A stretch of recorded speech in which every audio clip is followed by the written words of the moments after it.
gentlemen, may I have your attention, please?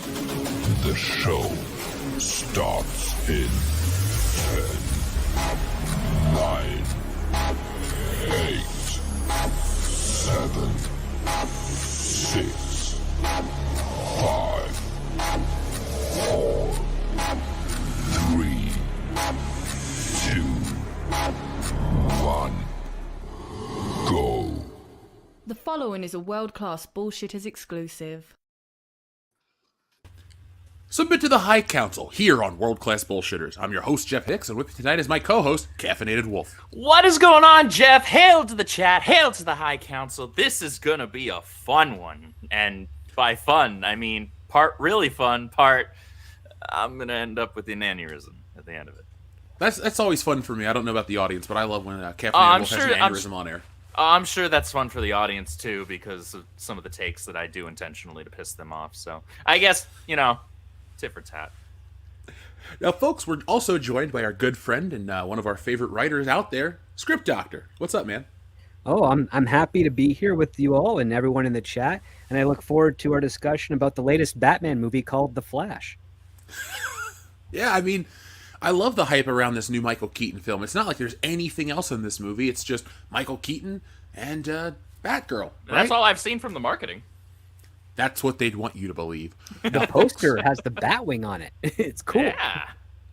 I went to the store. I have a toy video that's coming out tomorrow, and I talk about the Flash toys, and I mean the Batman toys, because everywhere I go, it's Batmobile, Batmobile, Batmobile. And it's great for a guy like me who loves the Batmobile, but if there is a Flash fan out there, I feel sorry for you that this is your first big-budget, solo, in quotations, Flash film. Hey, Jeff. Hi, me. Remember me, your co-host? I'm that fan.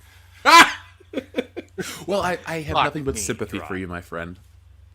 Yeah. Now, folks, we're going to be talking about all sorts of stuff tonight, including the Lucasfilm nightmare, because people don't realize everything this community said is true. We've been right the whole time, but that's not what we're here to talk about. We're here to talk about some of these numbers and the impending doom, and realistically, Kathleen Kennedy, she's like one of those supervillains, like Dr. Claw. She's gotten away so many times, but she'll get Gadget next time. Well, it looks like the truth is going to catch up to her, so we're going to talk about that and a whole lot more. But folks, we'll have Echo Base Network joining us in a few moments, so when he gets here, we'll be talking about stuff. But real quick, I want to give a shout out to everyone who joined me on Good Morning Pop Culture this morning. It was a lot of fun. It was great to be back, and I'll be back tomorrow.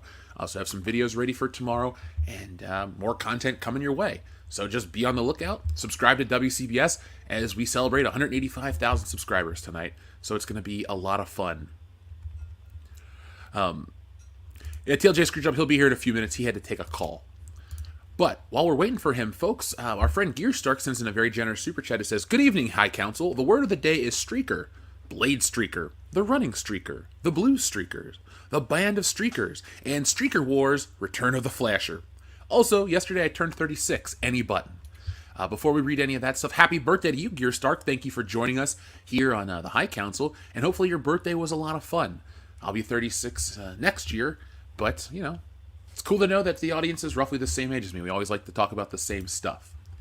So I guess in honor of his 36th birthday, we should press button number 36. How does that sound, guys? I'm good with that. My OCD says that's good. I think that's... I just like to say.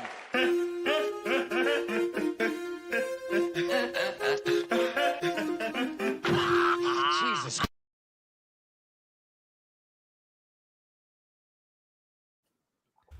You even got the long outro of it. Flawless execution. Yep. I do enjoy that. Or should I say excellence in execution? Ooh, good reference. Nice I reference. got you. I got you. So it's been, an interesting week since we last got together. Last week there was the Spider-Verse film, and Andrew, we've been talking about that film off air, but you've been talking about that film a little bit on Twitter. Have you been having fun over on Twitter talking about the Spider-Verse? Oh, I've been having so much fun, Jeff. Just this entire last month with my Twitter has had a good number of kind of blow up conversations. A good number of them were comic book related. One was Supergirl, but many of them were Spider-Man related. specifically with regards to people being upset over my takes on everybody's favorite tokenized character, Miles Morales, aka Peter Darker. How dare you, sir? I wish I could take credit for that one, but that one's all Eric. That one is all Eric. Yeah, God bless the man. Yeah, having a ton of fun with that. And then you posted, and this has generated some fun for me as well this evening. You did that little ranking list for all the Spider-Man films on the official World Class Bullshitters Twitter. Guys, make sure you're following that. And you ranked all of your favorite Spider-Man films over on there. So I decided, why not? And right when I was about to just do it fairly benignly, right, I thought to myself, I bet you could get under some people's skin if you were very deliberate about how you went about this. And by golly, I did. When I made that list, by the way, I completely forgot to put the Andrew Garfield films on there. That wasn't me trying to be funny. I made the list. Honestly, I, I thought that's what it was. I was like, I see you, Jeff. That's fine. That's fine. No, hey, you know what? That's entirely fine. I was half tempted to leave out everything that came after them. The golden age of Spider-Man movies is well behind us, but if the audience likes Into the Spider-Verse and Across the Spider-Verse, I'm not that guy that needs to sit and complain about it. But I didn't really enjoy it, and, well, we talked about that on Thursday. Dion would have loved to have talked about it, but his electricity went out through a thunderstorm. Yeah. Oh, I thought he forgot to pay his electric bill. No, there was a huge Transformers battle, and they just destroyed his neighborhood. He's okay. His family's fine, but, Transformers? Was he in San Francisco? Yeah, there's more than me. Oh, that's a different type of... I got you. Never mind. What's the deal with Gwen Stacy? Script, have you been following any of this stuff online with the Spider-Verse? I know you're not the world's biggest Spidey fan, but Well, I'm a little contentious on the Spider-Man overall, but I do think he's a great character and a lot of fun. I saw Spider-Verse. I reviewed it on my channel. I made it the shortest review I could because it was such an unnecessarily long film. And yeah, I noticed that a lot of people really are delusional because they're wishing, praying, trying to make something about Gwen Stacy happen that is not there. No. Isn't a thing. It's never been a thing. I'm sure somebody will try to make it a thing. There was more implications that she actually had a crush on Peter in that movie, and that's why she feels so disconnected and afraid to get close to Miles. Oh, wow, that's the first good thing I've heard about the movie. Yeah. That's one of the things that I'm gonna try and keep this rant short. There are a number of things that are disrespectful to Spider-Man mythos with all this Spider-Verse BS and Miles especially. But if you're going to try and convince me that Miles is his own character, then don't give him Peter's name. And by Peter, I mean Spider-Man. Don't give him Peter's power set plus like 2 different powers from other Spider characters. Don't give him Peter's storylines. Don't give him Peter's panel for panel origin. And don't give him his dead former girlfriend. Like, to me, that's a huge slap in the face. Like, Gwen Stacy, while not Peter's first love, was his first major love. That was the big one, right? That was the big deal. And that's why it was such a huge thing when Gwen actually died and stayed dead in comics. That was a huge deal. That wasn't something that happened. You don't see that, especially in that point in time when it came to comic books. And to have, even with it being I'm so sick of the multiversal bullshit, but even to have an alternate universe, an alternate Earth's version of Gwen, like, end up being with Miles, that's just a slap in the face to me. And I've spoken with plenty of other Spider-Man fans that feel the same way about it. It's just insulting. Yeah, Spider-Man is an odd political battleground, and it's kind of just ruining the fun of this stuff. It's like people are taking things so seriously to heart, they're turning it into a crusade. Mm-hmm. She had a flag on her wall, whoop-de-doo, but that's not what the character is. I just don't see how people read into this stuff. I feel like I'm the old man who's yelling at a cloud when people are like, this character's this and this character's that. I'm like, what does that even mean? Well, it's the self-insertion and projection that these kind of people do, right? They don't know how to just relate to a character. They have to make that character exactly like them in order for them to feel like they can relate to the character, which completely That's defeats the called purpose. theft. It completely defeats the purpose of good writing. Good writing a character that people can just relate to on their face. That's wholly different than what these people are into and try to push for. And it's ridiculous. Like, oh, I was never able to relate to Aragorn until he was black. What the fuck? Come on, man. Welcome, What are Nick. you, a bigot? Welcome, Nick. From Echo Basement. I'm just sitting back listening to the rant, man. I'm just eating the popcorn and just sitting back and listening. There will be plenty more, I'm sure. Good to see you guys, man. Yeah, welcome, sir. Thanks for joining us. Yep. Have you seen the first Spider-Verse? And if not, are you going to see the second one, or are you just out of this loop completely? So I started to watch the first one. I fell asleep, never went back to it, never finished it, and I never saw the second one. I heard it was good, but it's just not my thing. I loved the Spider-Man animated series in the 90s, as Hell well as yeah. X-Men and Batman the animated series. And if they would come out with another one of those with the same art style and voice actors and everything, I would totally be into that. But this one in the Spider-Verse stuff, Miles Morales and all that, like I just don't have any interest. Now Spider-Man No Way Home with that kind of multiverse where we got Andrew Garfield and Tobey Maguire, that was freaking awesome. I love that. But I had already built a connection with those guys to a certain extent from watching the movie, so I was totally down for that. So yeah, I'm out of the loop on all this. I felt the same way about No Way Home, and I thought that one did it well. Now looking back at this new Spider-Verse movie, I'm just waiting for people to like take off the glasses of, oh my god, this movie was so great, Irma Gerd, and like take a step back. Like I always say, folks, if you enjoy something that we don't, awesome. I'm not here to tell you you're wrong or crazy, but I just don't get this one. This is one of those movies that everyone thinks it's great. And I'm like, what? Well, that's honestly my hope that people do, because again, just as you said, people are free to enjoy whatever they enjoy. That's a subjective thing, right? That's a personal preference. That's a taste. We're not talking about objective things that we can critique, like story structure, pacing, performance, cinematography, things like that. We're just talking about your level of enjoyment with it, and that's wholly different. But the problem is people are constantly conflating the two these days. People, for whatever reason, I don't know where this started, have fallen into this trap and mindset of, I like this thing, therefore this thing is the best thing ever, and you're not allowed to criticize it. There are plenty of things in media that I enjoy that I recognize this isn't very good. One of my guilty pleasures in film is the Green Lantern movie. That's not a good movie.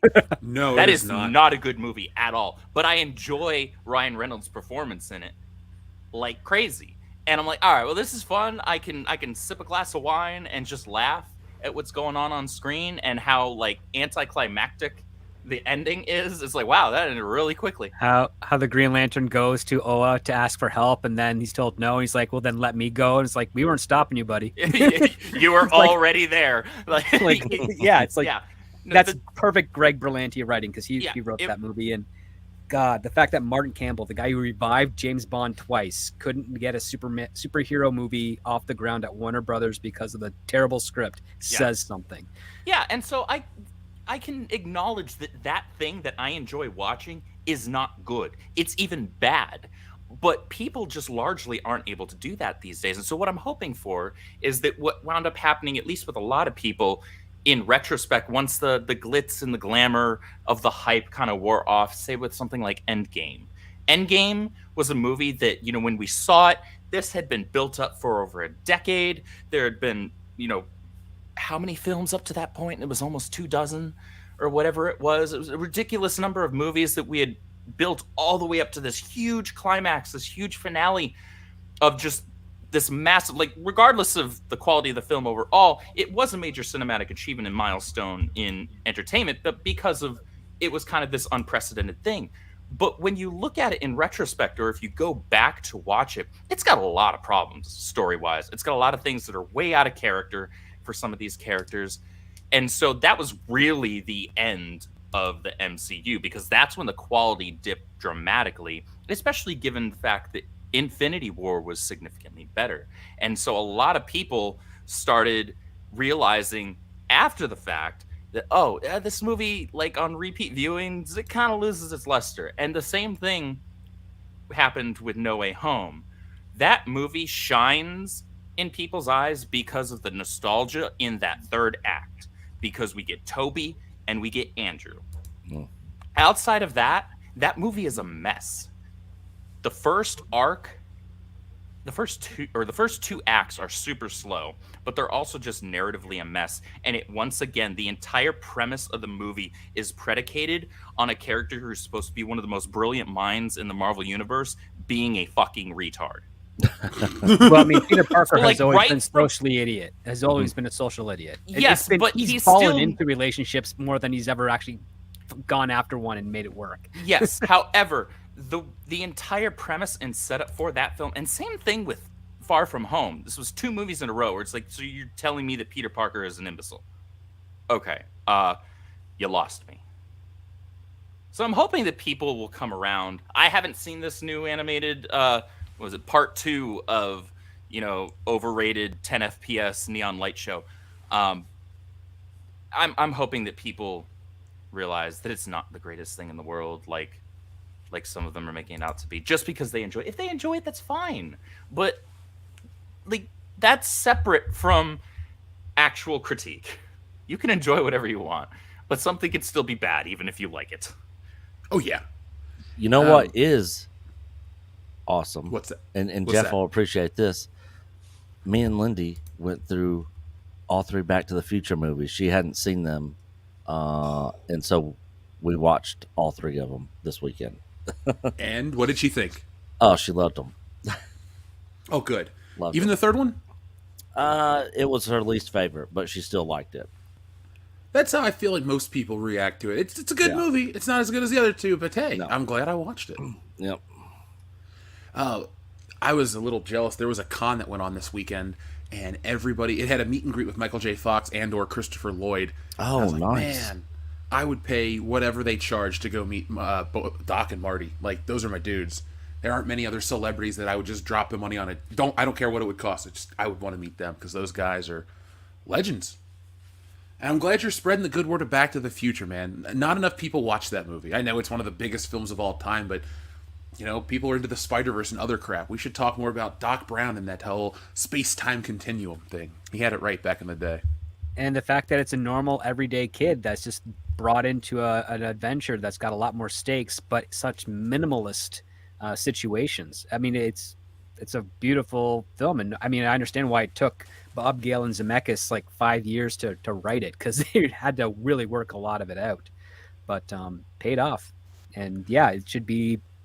I mean, it is already in the National Film Archives, but yeah, it's just not as appreciated in the last 20 years as it should be. No, I know this is a very shallow thing to say, but I'm very happy that Back to the Future gets the merchandise treatment it does, because as a kid, all I wanted was Marty McFly toys and Indiana Jones stuff, and now as an adult, I get it, so at least it's better late than never. But one day I'm going to buy one of those damn cars, even though I don't think I could fit in the thing. I'm a little too tall for a DeLorean. Well, the 6'4", brilliance of a DeLorean is that it's a 6'5"? kit car. You can actually modify the inside so that you can, sit in it. You can? Yeah, they're kit cars. You can buy parts for upgrading it. Like, that was the selling point of the DeLorean, is that you bought the car, and if they came up with newer upgrades and stuff, you could just buy the specific upgrades, and it was reverse compatible into your vehicle. Well, shit, maybe I should rekindle that dream. Maybe Backwards I'm not too tall for a DeLorean. compatibility in vehicles. Look at that. Yeah, John I mean, there's was a reason ahead the of his DeLorean time. didn't take off. I mean, people just didn't. It just didn't work out so well.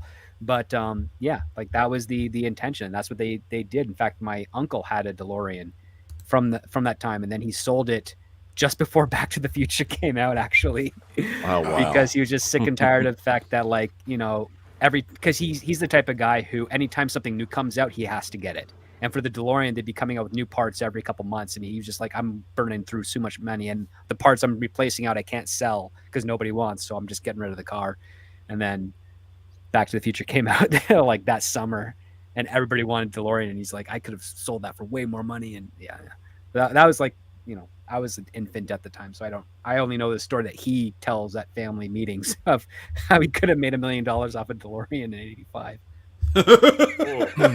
Yeah, they actually have a website that you can go on and look at all the DeLoreans that they have out there for sale. It's literally a site for just buying DeLoreans. The cheapest one out there right now is $39,950. Whew. The most expensive one is $104,995, and that's just the normal stock one. It doesn't have all like the cool Back to the Future shit on there.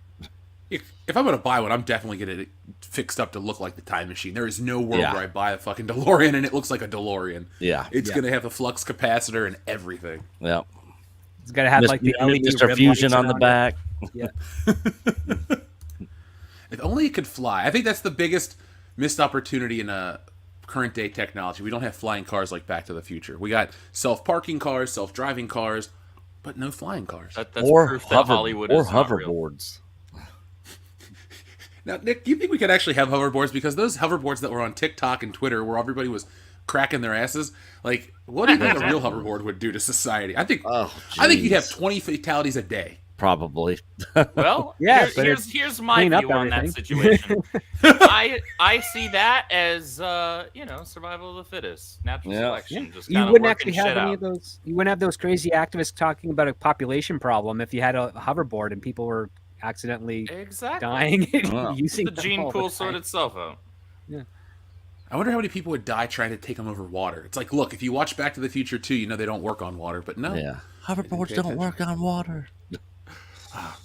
Dude, last thing I'll bring up about Back to the Future. If you hadn't had the chance to ride the ride, folks, you definitely missed out on an opportunity to like experience Back to the Future. That Universal Studios ride was choice. It was one of the best theme park rides ever. Is it not there anymore? Oh no, it's been gone since like 2007. They replaced it with The Simpsons. Oh, jeez. Yeah, The Simpsons is an okay ride. Like, The Simpsons part of Universal Studios is well done. I mean, you walk into Springfield, it's got all this stuff. But, I mean, it's not Back to the Future. No. But because, like, for those who don't know, it had a story where Biff stole the time machine, and they got Thomas F. Wilson, and Doc was played by Christopher Lloyd, and it's all, it looks like another Back to the Future movie. And so you get to fly the DeLorean through time, chasing after Biff. You go through the Ice Age, you go to Hill Valley in 2015, you go through all kinds of cool stuff. You can see it on YouTube, but it's nothing like going to the park, getting into a DeLorean, and it just fucking takes off and flies. It was so cool. I wonder if they have it in like VR. Dude, they should. I know they just announced that Apple headset. That's what they should do, is get the Back to the Future ride on that thing. Yeah. Yes, Andre, I have been to the Back to the Future Mall. I went last year with a friend, Proper Justin. Check out his channel. He might have some stuff. We went to the Back to the Future Mall. We went to Marty's house. We went to Strickland's house. We went to the high school. We went to the Burger King that was in the movie. We did a lot in one day. Because that was one of the coolest parts about living out west. You could, isn't Doc Brown's house out there as well? Yes, we did go to that one, the Gamble House. That was cool. Yeah. That's like a curated house that you have to go to take tours through. You don't get to go to walk up to it. Yeah. But it was neat, and they turned the garage from the movie into a bookstore. So it looks pretty much 1-to-1 from the film, but it's slightly different. Yeah. But who cares? I would have loved to gone in the garage and seen the model of Hill Valley that Doc didn't have time to paint or make the scale. Yeah. I know it's not the scale, but it looks great, Doc. Yeah. I mean, it's super impressive. I just love that. Dude, Script, you're a writer. You think the writing for Back to the Future, I'd say, is just, second to none in terms of film writing. And you pretty much think it's pretty watertight and across the board a great film? Oh, absolutely. I mean, I've read the previous drafts of these of Back to the Future, and I've seen the development process. And you can tell how they were refining it and getting it more to be about the relationship between Marty, Doc, and his father as a teenager, and better understanding him and his parents to realize that, if you don't commit to the choices and the goals that you want to set for yourself and just kind of saunter through life, it will be miserable. And that's what his parents did, and that's what he grew up watching. And then he ended up being the very inspiration for them to do something, and it results in a change. They also figured out one of the principal foundations of time travel, which is that if you're going to use it, it has to have consequences. And that's one of the flaws, to bring it a little bit back to Infinity War and Endgame, is that they made time travel without consequences. And because they made it multiversal, and then that goes into Spider-Man, which is again multiversal. So that's what makes Back to the Future so good, is that they really refined the story. And one of the things that I love talking about with regards to Back to the Future is the fact that at the couple of last scenes before Marty meets up with Doc again in the driveway, he's got in his hand an envelope with his music on it that he's going to send to the record company. He's made a commitment to something, and that was a subtle kind of nod of, like, Marty's entire thing was that he was doubtful that he was any good, and he was afraid of rejection, and he had to learn that even with that fear, you still have to go for it, because the theme of the film, even though it's not blatantly said, is that you miss 100% of the shots you never take.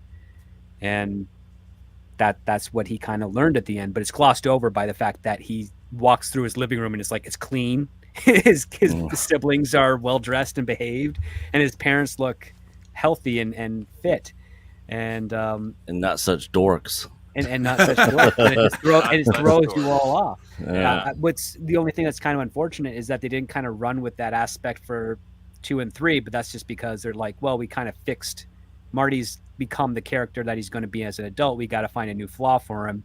And so they basically went on to the ego side of things, which I don't think holds up as well as the first movie, but they made it work for the stories that they were telling in those 2 sequels.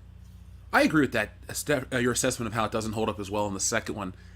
Not to minimize its impact, but to me, the legacy of the second movie is all the future stuff, not necessarily the story itself. It's the visuals of the flying car, the hoverboard, the running into your alternate self.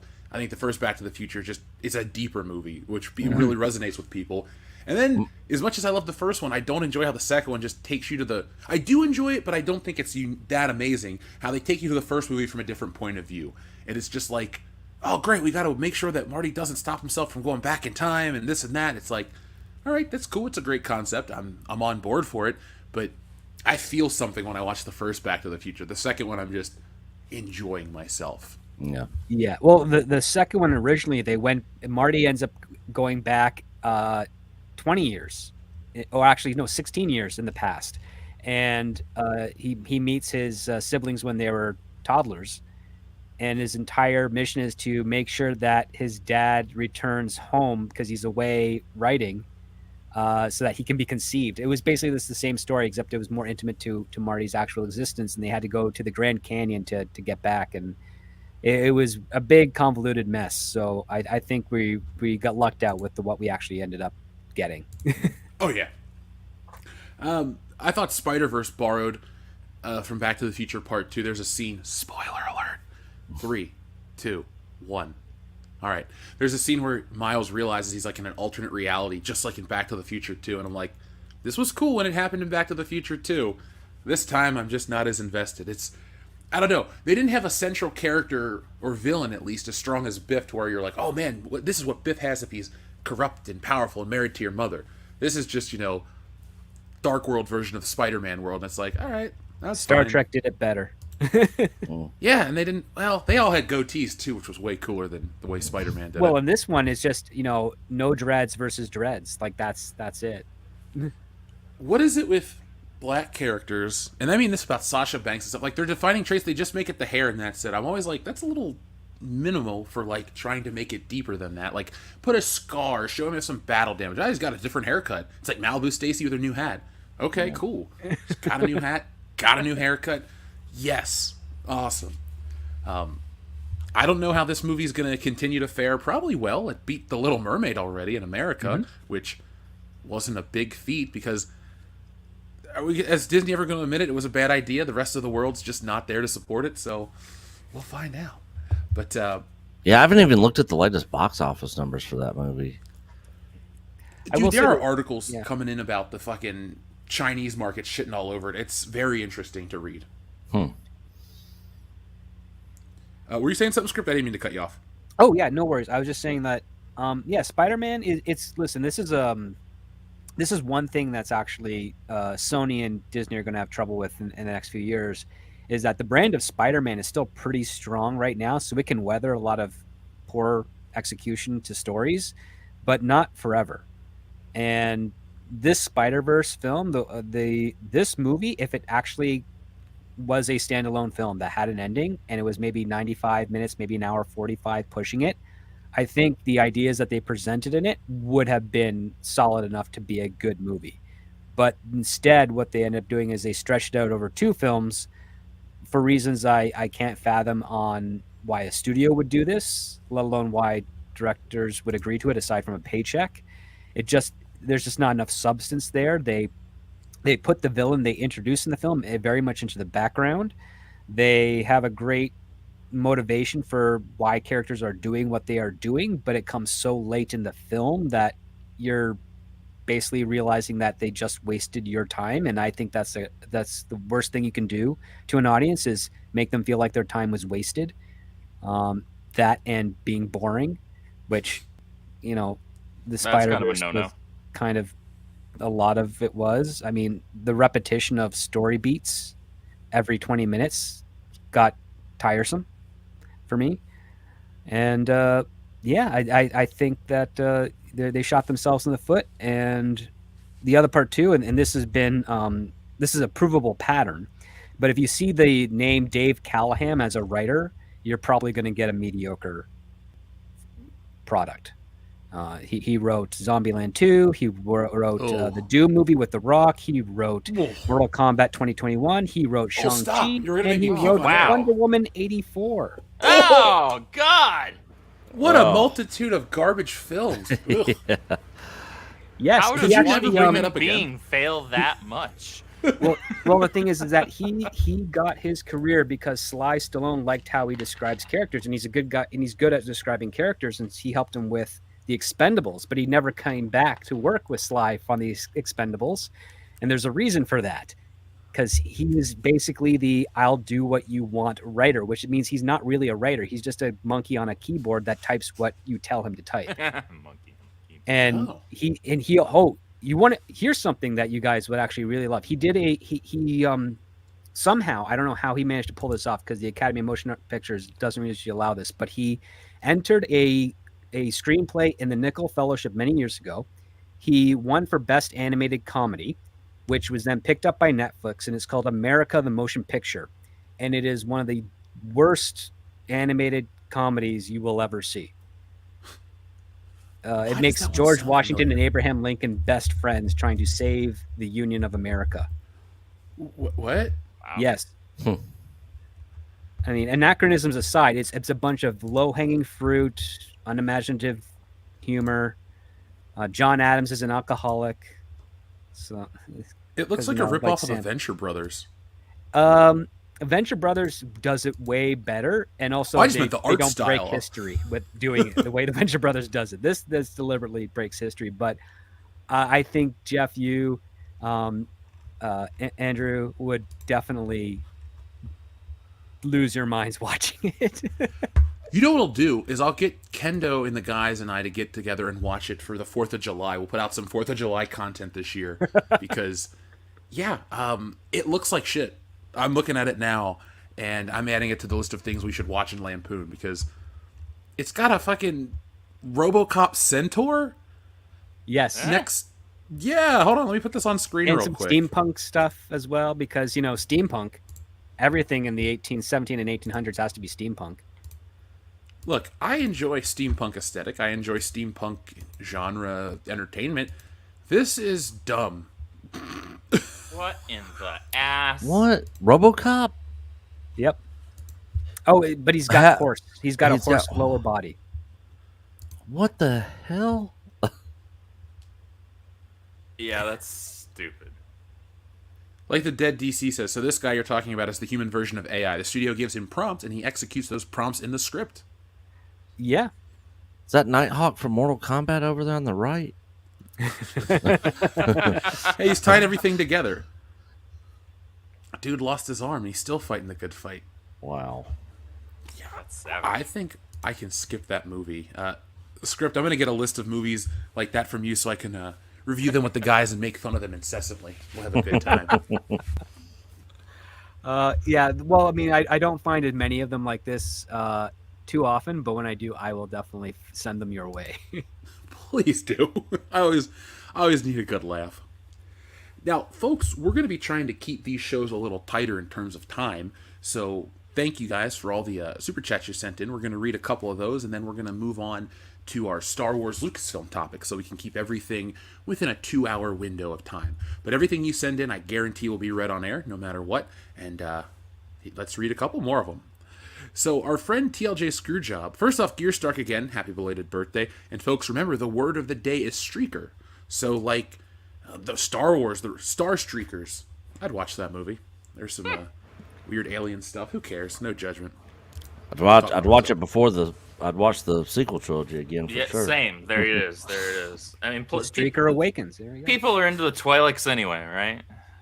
Oh Yeah, yeah. I got a buddy, he would be like, oh yeah, Ayla Secura. I'm like, it's just a blue lady in a costume, calm down. He's like, yeah, but it's Ayla Secura. I'm like, I'm not going to make fun of you, man, but come on.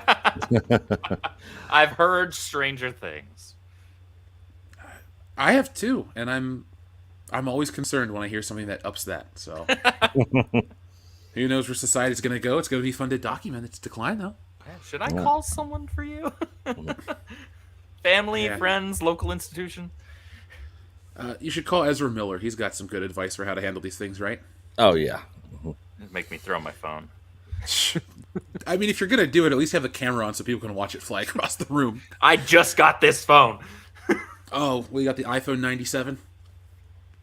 No, I don't. I'm not a 12-year-old girl. I don't use a stupid iPhone. No, I've got the latest Samsung Galaxy Note. Oh, nice. I got last year's model. It's very fine. It's very fine. Wow. You know, you're never gonna hear us do tech reviews on the channel. It's like, yeah, folks, we got the brand new Apple goggles. What did you think of them, Jeff? They were cool. That was it. That's all I wrote. They were cool. Period. World class bullshitters. Speaking of cool, TLJ Screwjob says, judging by Peter and Norman, Gwen Stacy is cock friendly. Yeah, she got knocked up by Norman Osborn. Mm. But I think she was a clone or some was a kind of clone, mutant I think, fish yeah. koala hybrid. What were you saying? Oh, does anybody know what she actually was in that story arc? I think she was a clone. Clones are the worst thing to happen to Spider-Man, followed by multiverses and time travel. Yes. And then Mephisto. Yeah. Mm. Or, Joe Quesada, Dan Slott. Dan Slott's number one. Then everything I said. Dan Slott's worse than Joe Quesada. Because Script, as much as I dislike Joe Quesada's decisions with Spider-Man, at least they're not as bad as Dan Slott's introductions. Because if it wasn't for Dan Slott, we wouldn't have this bullshit version of Spider-Man today. Like, he's the sole guy that gave us the shit that we get today. I know he didn't invent Miles Morales, but how many other things did they create? This Spider-Verse shit is his doing. Yeah. And Spider-Verse Spider is Island? doing. I could never meet Dan Slott, because all I could do is give him the finger and say, dude, you ruined Spider-Man. And he'd say something cocky like, yeah, but I made all this money. I don't care about your money, man. You ruined the best character out there. So Georgian says, the Spider-Gwen controversy I've seen reminds me of Ruby, where the two female leads went from hetero in a relationship to lesbians because the fan pressure and goading by the one voice actor. I don't like when the people that make this show, shows push stuff on the characters that aren't there. It's like, look, did you write the show? No, you didn't. So just do your job, voice it, and enjoy the show the way it is. Yeah. The internet's given everyone a voice, and that's awesome, but you don't have to listen to everyone's voice, believe me. That's what happened. Folks, if you ever want a prime example of why studios shouldn't always listen to people's voices, Morbius. For as funny as it was that it's Morbid Time and got re-released in theaters, they got trolled. I still haven't seen they that did- movie. Like nobody went and saw it on that site. It's like, wow, Sony just got taken for a ride. Well, that's I've never the, seen it either. double-edged sword of social media is that, and this is something that's usually done in Hollywood a lot, especially with their test audiences, is that if they get a lot of they get a lot of the same commentary or notes on a product before it gets released and it's coming from different pools of people, they assume that that's a problem, and they're probably correct because, again, you're marketing to an audience. So if the audience is saying, oh, we have an issue with this, what have you, they want to fix it so it's not an issue. But the thing with social media is that because it has this ability to be manipulated and you can actually farm out opinions, you can farm out the same opinion, skew the data, and then fool the very people that are trying to appease the broadest audience with absolutely BS and watch them suffer as a result. Sure. I mean, there are a number of examples of that. Some of them very recent with regards to the DC universe. And that's all I'll say about that, where you can bloat numbers of people that are actually willing to pay for a product. Oh, yeah, I forgot that happened. I try to forget that movie exists, to be honest. I do too, because let me tell you, having a pine cone kicked up your ass backwards for 4 hours is not pleasant. Yeah, it's not. Terrible some people are into soundtrack it. too. Yeah, it was Why the hell? I love the excuse people try to make why it was in 4:3 ratio. They're like, but it's the IMAX ratio. You're not Okay, watching it it's on still IMAX. You You'll have never an watch it on IMAX theater in your basement? No? Shut up. stupid. Watch it on a tube TV and tell me how good it is. With those crappy speakers. That's the presentation that film deserves, man. Ooh. A 1994 television with 1986 speakers. Then you'll get the entire picture. Ooh. So Georgian, thank you very much. I don't remember the Ruby controversy, but I'll look into it just for context to see what's up. I know what you're Shrevels. talking about. Send me some links, man, if you got some time later. Yeah. Shrebbles08 asks for a couple buttons. First off, the She-Hulk Predator and a Joe Rogan High as Fuck. Well, we'll get you the Joe Rogan one because it's right here. And then She-Hulk. Imagine if you gave a white supremacist 5-MeO DMT, and then as the first one, as they're exhaling, Yeah. Yeah. Yeah.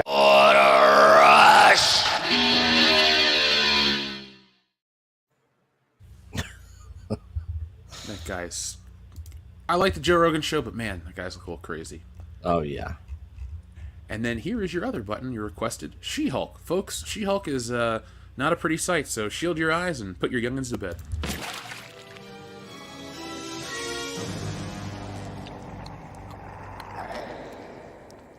One ugly motherfucker.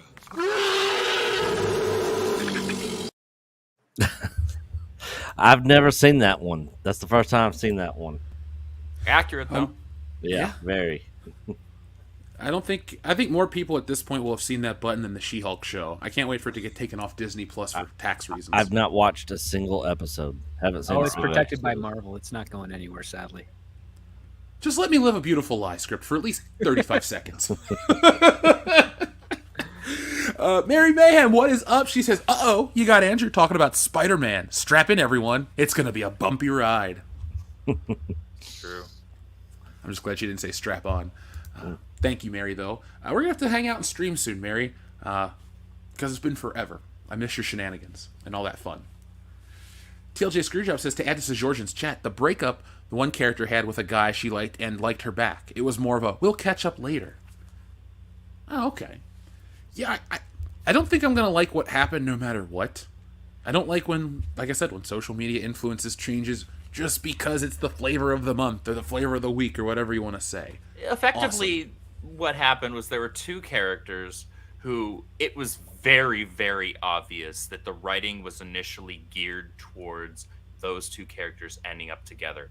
It seemed incredibly organic. It was just one of those things that was super obvious. Not from, like, Jump Street, but very soon afterwards, you're like, oh, yeah, this is totally going to be a thing. Like, whether it's next season or in 3 seasons, this is absolutely going to be a thing. Or it should. Or they're dumb.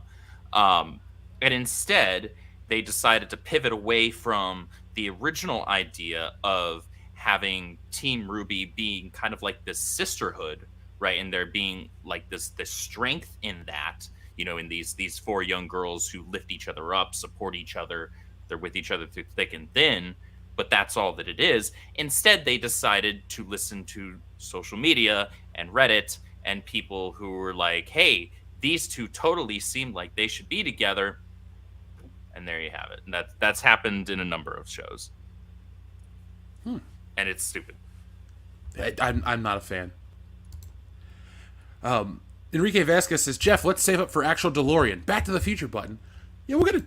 Our friend Joseph Bianowicz has been giving us links on how to rent a DeLorean, but Enrique, I believe since we're growing, we should just save for a WCBS branded DeLorean. I don't know if we'll do anything different than a regular Back to the Future DeLorean, but it'll be cool to own one. And then we'll have to get that Toyota pickup truck and Doc Brown's, a Studebaker he drives, so we'll get all that stuff taken care of. Now, here we go. Here is your Back to the Future button request.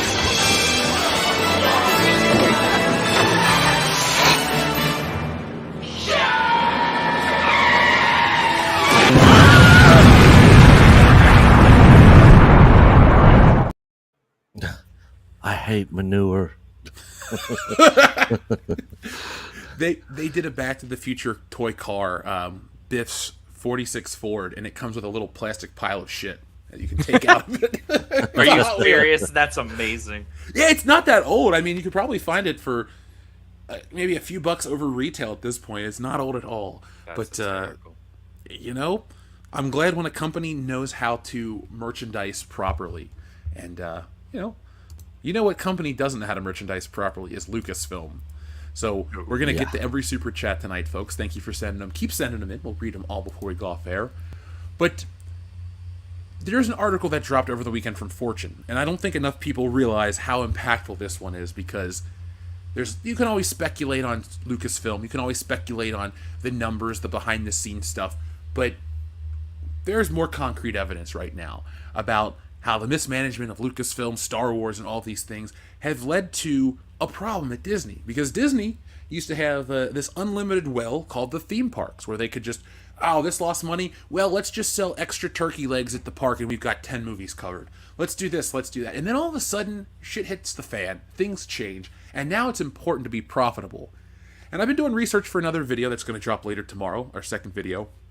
And it talks about profitability across the board in these Lucasfilm projects. And we're going to talk about that and a whole lot more. Now, guys, did anyone here check out the article, or have they heard anything from the article?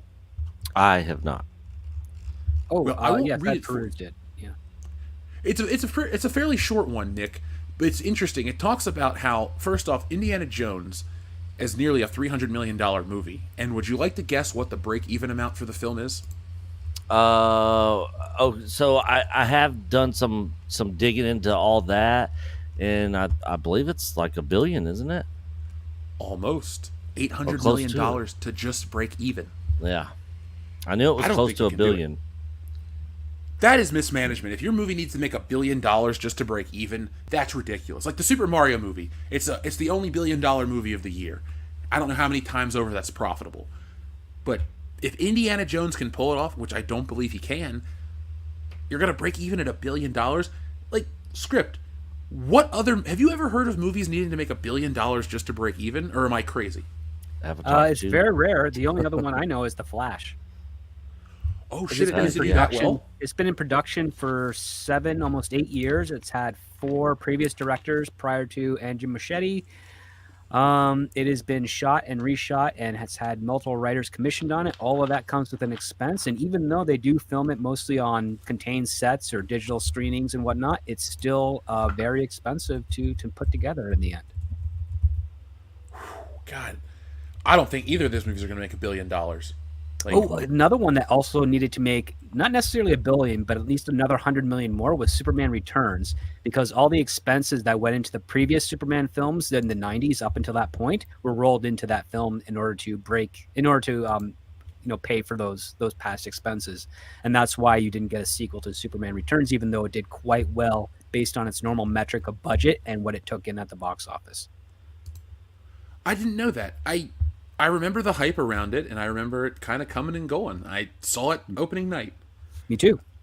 I wouldn't have minded more Brandon Routh as Superman. I actually do, in hindsight, wish it would have been successful, because it was a continuation of the Donner stuff in, spiritually going. And yes, it ignored the other Superman films.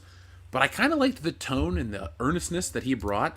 And anything was better than the damn Man of Steel movie. But I'm not going to spend an hour bitching about that. People know how I feel. But and it has it also has one of the best Superman moment shots ever on film, which is Lois Lane's in the plane. The plane is falling, and she looks out the window, and you just see that blue and red blur swing by. And it's like, that hits everybody. Everybody that ever sees a Superman film, if you've seen that moment, you're like, oh, everything's going to be okay.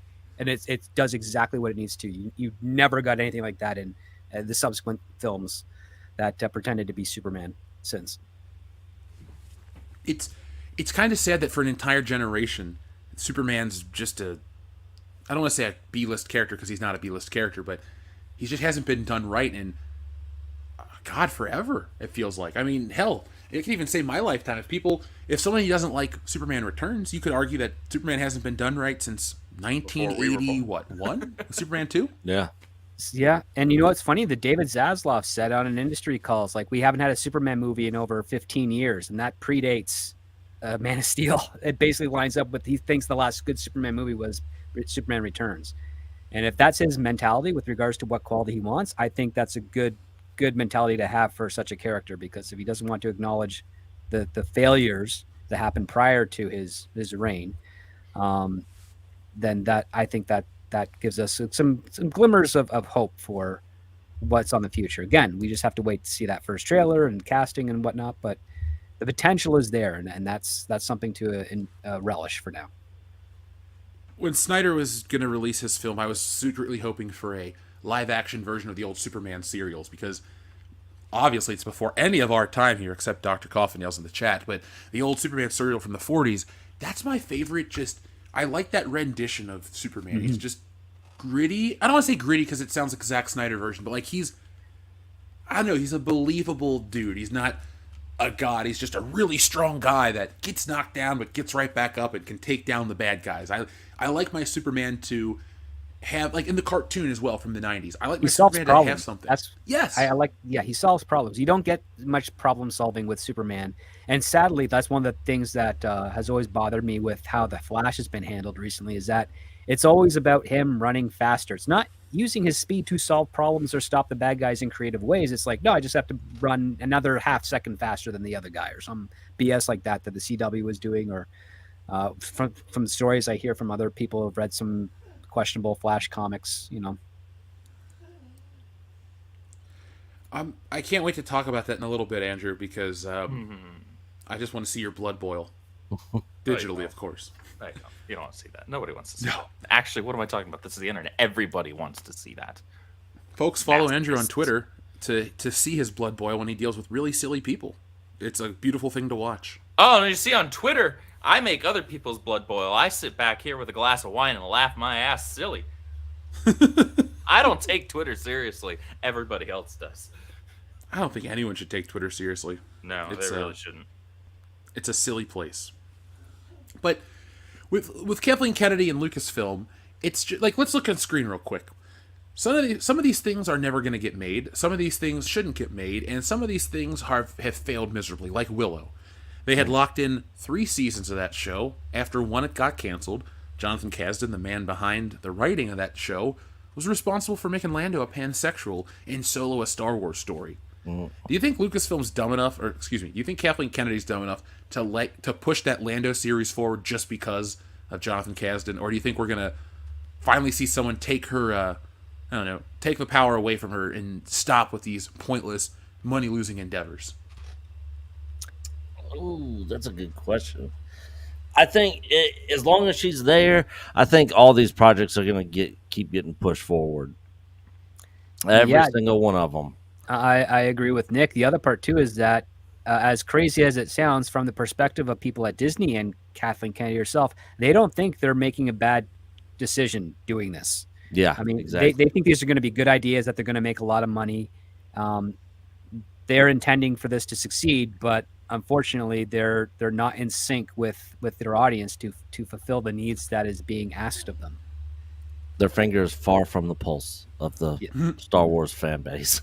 It's been pretty obvious that almost from Jump Street, Disney's Lucasfilm under Kathleen Kennedy and everybody else that she's put in positions beneath her, that they have not only actually, I don't think that it's necessarily a matter of them not having their finger on the pulse of the fans.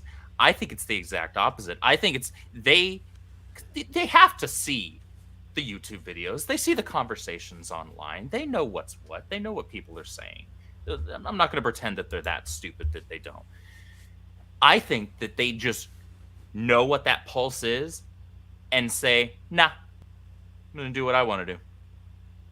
And you can like it or not.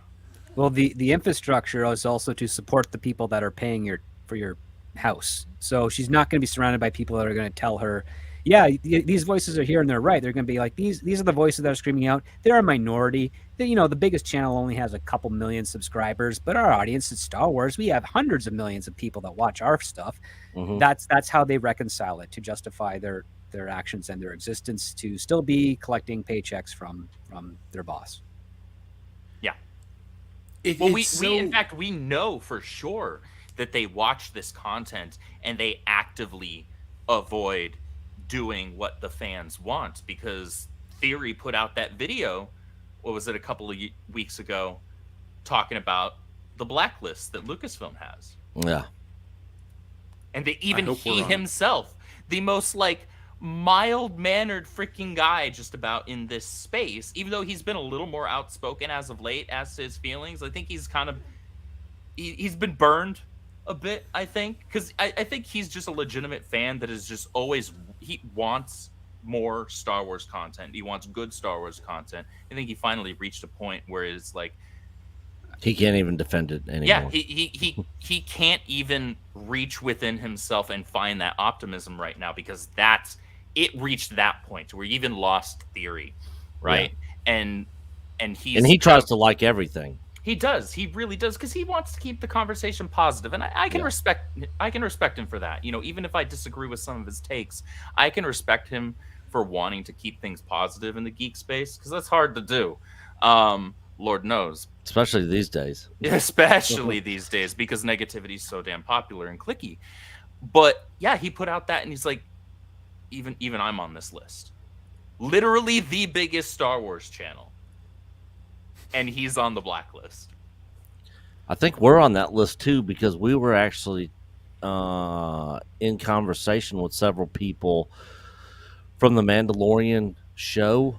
And they were all for coming on our channel and doing an interview and talking Mandalorian and all that sort of stuff. They had to check with Lucasfilm and that sort of thing.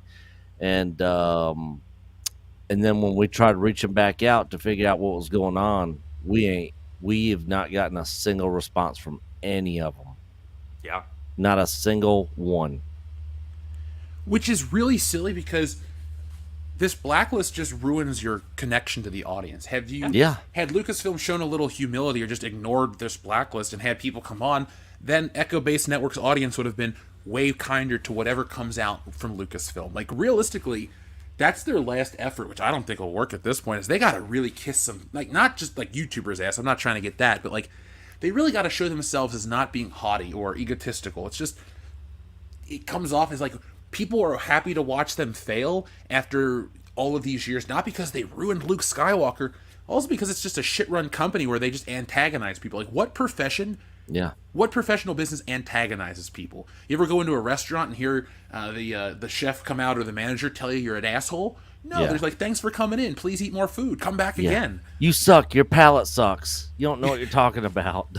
If it's Gordon Ramsay coming out to talk shit to me, I will eat there 10 times a week if I could. Oh, yeah. But, It's, that would be an honor that's to all in get good talked fun. shit to The by carrots him. are overcooked. You're overcooked. You're damn right I am, Gordon. I'm sorry. I'll be back next time.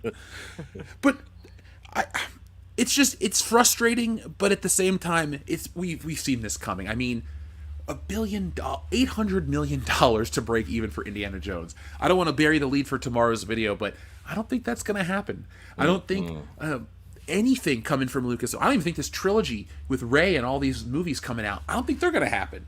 I mean, Yeah, I'll be They surprised if that happened. I mean, they were announced as basically to test the waters to see if there's interest.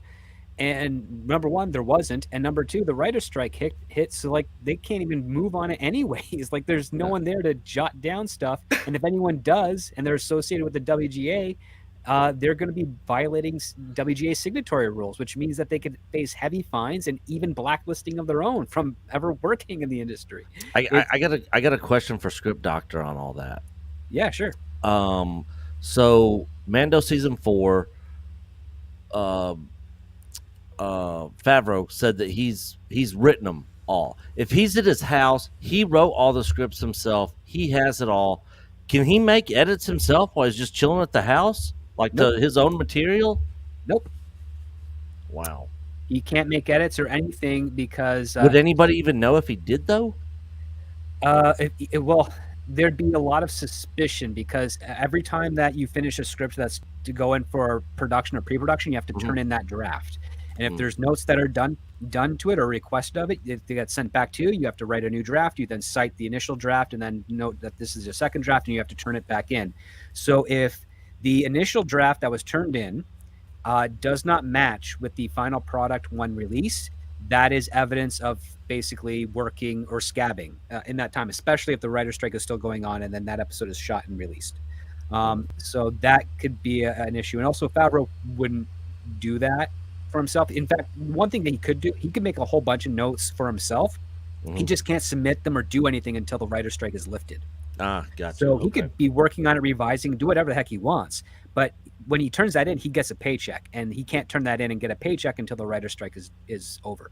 Okay. So he can refine it and make it the best he can, but he can't do anything with it or even let anyone know that it exists, or even Disney or Lucasfilm know it exists until after the strike is lifted.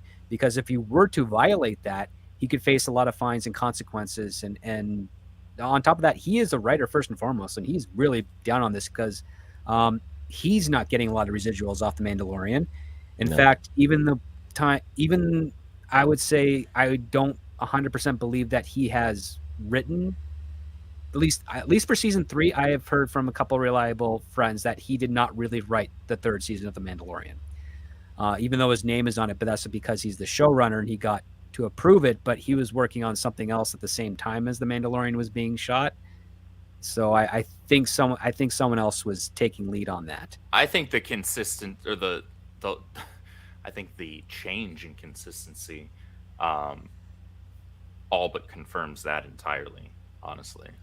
Because in the first 2 seasons of The Mandalorian, and I've said this a number of times on this show and elsewhere, that like in the first 2 seasons of The Mandalorian, you can argue about lore issues here and there. That's entirely valid and fine. But as far as just as a fun factor, in terms of just something that was enjoyable to watch, it was like 85% fun, and then you'd have like 15%. There'd be a couple episodes that were throwaway or useless or whatever, and it's like, this is stupid. Get out of my face. Frog lady. Yeah, frog lady. What the hell is this? Why are you wasting my time with this? This thing is 50 years old and it's eating this lady's children. Okay. Yeah. But it's like that ratio was completely turned on its head for this 3rd season, where it was like, because Jeff, you and I were texting basically, well, throughout the week, but also just like each day after the episode aired. And, it felt like there were a few episodes where we both legitimately had fun. And then everything else was just kind of like, what are we doing here? Like the show didn't know where it was. Damning. Yeah, the show didn't know where it was going. It didn't know where it was. It didn't know where it was coming from. There was no direction. There was no clear objective. There was more. You learn more about the point of that entire season, like in the finale, and then like the last 5 minutes of the episode before the finale, than you did basically for the entirety of the rest of the show. And you're like, well, what were we doing here? Why did we waste so much? Like, there was the one episode that was like the longest that the series had ever had across its 3 seasons. It was like 55 minutes or something like that. Mm-hmm. And 48 of those minutes were entirely useless. Was that the one on Coruscant? Yes. Yeah.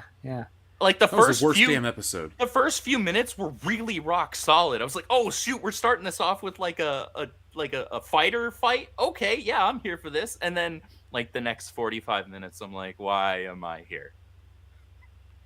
I wondered that too. That was probably the biggest waste of time, and that's what people don't realize is frustrating. Is like you spend money to get this shit, and then when you get it, it's like a slap in the face. It challenges your intelligence. It makes you feel like you've wasted what valuable time you have left on this planet. It's like I could do anything else, or I could watch Star Wars content. Anything else is, way better.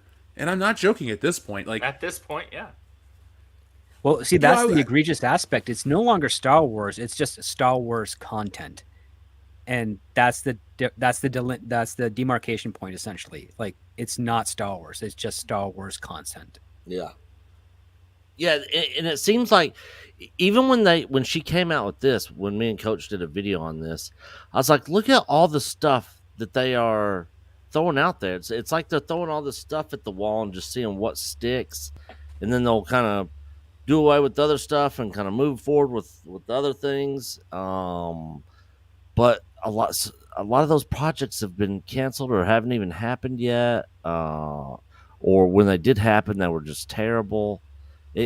I literally ask this all the time when we talk about this moment where she came out and announced all this. Like, how is what at Lucasfilm is making Disney any money? Any? It's like merchandise isn't. I can't think of anything. Money. Yeah, I mean they're not even making money in the merch stuff. Well, the Grogu doll had that peak of high merch, but it hasn't been sustainable. That's the other part. Yeah, and on top of that, I mean, when before the toys came out, like everybody was waiting for it, and then once they started dropping stuff, man, it was off the store shelves quick. Mm-hmm. Now it's all over the place, and you can easily go get it. Yeah, Nick, when I was doing a toy video, I could go to Target and find the Grogu doll. I could go to Ollie's and find the exact same Grogu doll, same box, same release. Like they overproduced to the point where, like, they made the Mandalorian merchandise line, the Baby Yoda merchandise line, and I get it. I liked the character. Did I buy anything? No, but I'm also a grown man. But like, it was everywhere to the point where it was like overly saturated, and I thought to myself, cool, you're finally getting stuff out there. This is a sign of the times that people like this stuff, and they overestimated it. Like the Obi-Wan Kenobi stuff, that stuff has sat on the shelves for a year. That show is almost like a blink and you miss it moment. I see Revas everywhere. Revas on the shelves everywhere. Well, this was the issue, I think. This is Revas the issue and Landos.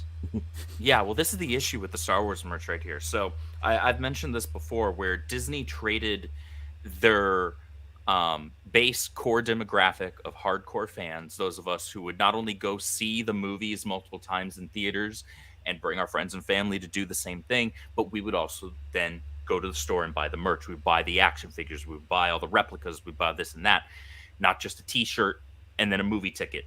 That's the general audience. Those are the normies. They traded us for them because they thought that they were going to, in the short term, make more money off of that general audience. And okay, fair enough. Force Awakens, yeah, you made over $2 billion. Good job. I will clap for you. But then once you chased away us hardcore fans, us actual fans, not tourists, not casuals, not normies who, again, they're a flighty audience. They're just going to move from one thing to the next just based on whatever the hot topic of conversation is, because that's what they care about. They don't care about the property itself. They don't care about Star Wars. They care about being able to be a part of the conversation because Star Wars is popular. And so all of a sudden you notice, and Jeff, you know this better than just about anybody because you do all the toy videos, but none of their merch was selling. The sequel stuff does not move. That stuff was rotting on GameStop, Target, and Walmart store shelves for months and years. I could probably walk into my old Austin store that I used to run and still find the Last Jedi race freaking Palpatine figure sitting there on clearance. It's probably sitting at something like $8.97 or some crap like that. However, when Mandalorian popped off, that first season came out, and there was this weird period, I say weird, that's kind of sad, where the majority of Star Wars fans and just even normies were kind of in mostly agreement. You had some people here and there that were not, obviously, and for some valid reasons. Some people also just hated it because they wanted to. and that's fine for them, I guess. But all of a sudden, they saw that there was this swell of people that were enjoying it, and then I think they were like, "Oh, maybe we can actually capitalize and start moving some merchandise. So let's make a bunch." But they overestimated how many of that audience were actually going to buy. Yeah. The normies still largely, you had your girls that were, maybe going to buy the Baby Yoda stuff here and there, or the guys that were going to buy that for their girlfriends or their wives, whatever. But they overestimate. That's why they overprinted on that Baby Yoda stuff, especially because notice a lot of the Mando stuff, the Din Djarin stuff, that stuff actually sold very well and very consistently and thoroughly, because us dudes were like, fuck yeah. Yeah. Like I don't care how you feel about Pedro Pascal. He's a shithead, but like the armor's cool. Oh yeah. Like I got the action figure. I was like, yeah, Yep, I've got both of his Black Series, the one where he's got his, kind of older hand-me-down shit, and then like the good shit. Same. And so, the guys, us fans, were like, those of us that actually enjoyed it, were like, yeah, it's badass. All right, I'm gonna buy that. But we weren't going and buying the Baby Yoda stuff, really. Yeah, the only Grogu figure I own is the one that came with my Mando season 2, chapter 16, Luke Skywalker hot toy figure. Oh, you got one of those? That's yeah, I did. cool. Yeah, Nice. I pre-ordered right when they announced it, right after that last episode of season 2, and I literally just got it like maybe a month ago. So I've been waiting on that thing for like almost 2 years. Wow. Super Don't long look at- wait, but it is a badass figure. Oh, I bet. It is badass. The detail on it, and the detail on the Dark Trooper, with them being all crushed, and it's got little LED lights in it that like light up and like flicker and stuff from like the battle damage and stuff. Like, man, it is top notch quality. Top notch. I love hot toys. Yeah, it's the first hot toy I've ever purchased. They're solid, man. I only have a Yeah. handful. For as big as a collector as I am, I have like Marty McFly, Michael Keaton Batman, Tobey Maguire Spider-Man, and I got the video game Spider-Man. But they're great. I mean, it's Luke Skywalker at the end of the day. For anybody that would be like, oh, why would you guys buy that? Because it's Luke Skywalker. Yeah, I yeah. would get a Revan hot toy. That's Yeah, the next one I'm getting is the biker scout with the speeder bike. That's the next one I'm getting, but it's like I think like $500 or $600. So it'll be like when I get my bonus check at the end of the year or something. There you go. You Treat deserve yourself. it, man. Yeah, You work hard. yeah. Andrew, I don't know if you saw this. They have an Across the Spider-Verse hot toy, and it caused uproar online because it has joints. It looks just like a big action figure. Like they didn't even put it in a cloth outfit or anything. What? Yeah, that's you're a collector. You guys know what's up. It just looks like a giant Mondo figure. It looks like a big Hasbro Marvel Legends toy, and it's $300. So Nah. it's Spider-Man 2099. Check it out. It looks like a big disappointment. I don't give a shit about Miguel O'Hara anyway. Yeah, I mean neither. But when it comes to all this stuff, it's just the bad decision after bad decision. And I guess we're at the point where, do we think it's too late to fix it? Because I do. I mean, Patty Jenkins in Rogue One, that was supposed to be a big deal of a film. That's going nowhere. Kathleen Kennedy and her creative differences, she's either announced big creators that are going to be attached to these Star Wars films, or she's scared away big creators to be attached to these Star Wars films. And I think that's just a sign of bad mismanagement. I can't think of anything else. Either she knows something, or she just says the right things to people to keep these jobs. But how many chances is she going to get? Like, George Lucas has to be somewhere laughing his ass off or thinking to himself, God, this one is the worst. Like, Well, I She's mean, got to have dirt on people or something. That's the only thing I can think of. no, she doesn't necessarily have to have dirt. The fact of the matter is that she's been in the industry since 1973. Yeah, She has helped create probably 75% of the people working today in Hollywood. That's a lot of people. Like, she helps them have careers. She's hired them on something, helped them, maybe give them references, whatever, to make them where they are today. It doesn't matter how many times she screws up, so long as she doesn't like convict any of them or accuse any of them of the crime or something. Nobody's going to betray her. Doesn't matter how many mistakes she makes. everybody has Kathleen Kennedy to thank for something to get them to the position of power that allows her to keep going the way she's going. The fact of the matter is that if she never became head of Disney Lucasfilm, she would still be considered one of the greatest producers in Hollywood, because when it comes to actually producing a film, she is one of the best. But now she's in a area of basically directing an overall company. So she's not able to individually produce these films and dedicate herself to making sure that they work. She now has to manage all of them, and that's too much for a person like her to do. That's not her skill set. She is literally in a job that she is not qualified for, just by the fact that it's a completely different managerial style than what she's used to.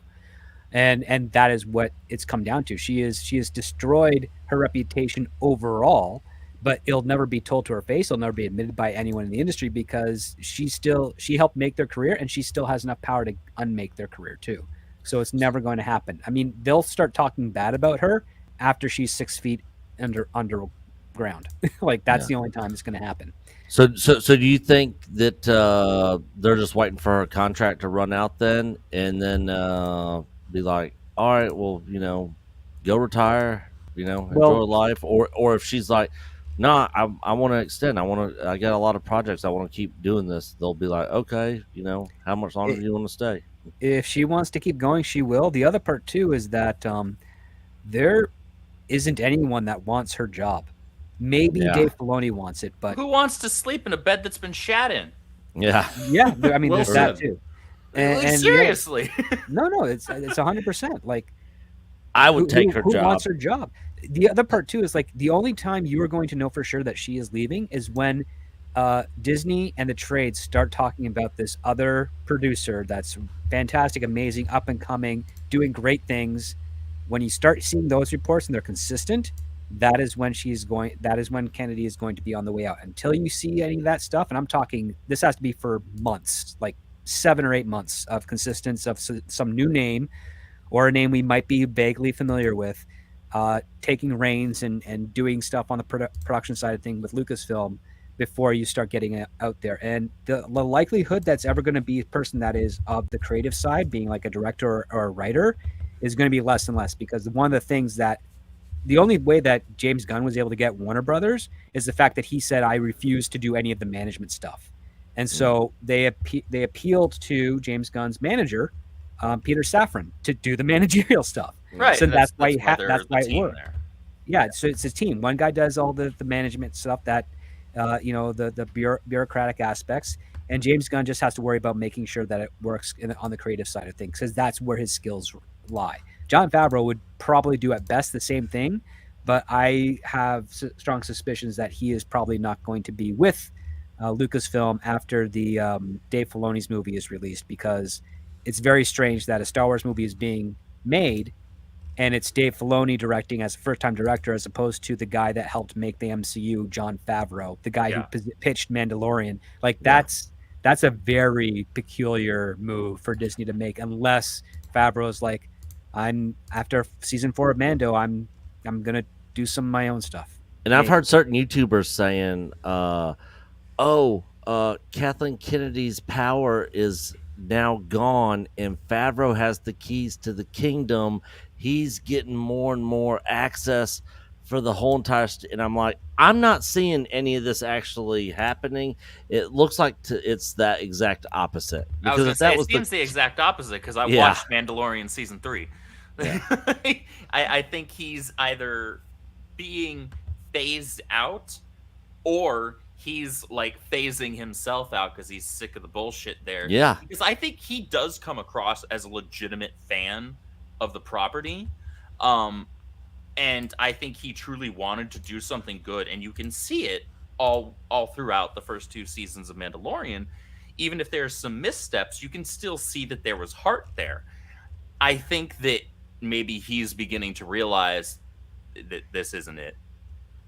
I'm not going to be able to actually affect anything here. And the 3rd season seemed like he just didn't care. And a lot of people are making claims that 3rd season sucked because Kathleen Kennedy got involved. I don't know if that's true or not, but if it is, I could see it at least being a possibility. I think back to Steven Spielberg clip that I actually included in one of our videos not too long ago, where he's talking about Kathleen Kennedy and how she was terrible at taking notes. She'd be in on meetings, supposed to be taking notes, and in the creative, Spielberg and whoever else, the writers and stuff, Frank Marshall, Lucas. yeah, they were all sitting there, talking about the story and stuff. He'll do this, whatever, and then he'll end up with the girl, and she's like, well, what if he does all this, but he doesn't end up with the girl, he ends up with the dog, and they're all like looking at him like, well, what are you doing? And he would but he was talking about how she would just inject these just random ideas, while they were sitting there, and they're like, you're supposed to be over there taking notes, not injecting your dumb thoughts into what we're doing. Well, here. she's not a creative. She's got no business doing that. It's like, and that's you what are Mando there to 63 manage felt like. Yeah, exactly. Well, that's the behavior of the people that I have encountered many times who they want to be creative, but they don't have a creative bone in their body. Like they literally say, I want to do something creative. I've never heard a creative person say that and mean it, because they end up just saying like, I'm doing this. Why? I just felt like it would be fun to do. They don't think about it being creative in that way. Yeah. But the ones that wish they could do. And when you wish that you could and you try to do, you fail every time, because you're trying to be creative as opposed to exploring something that is passionate, that you like or interests you, and coming up with something creative as a result of that interest.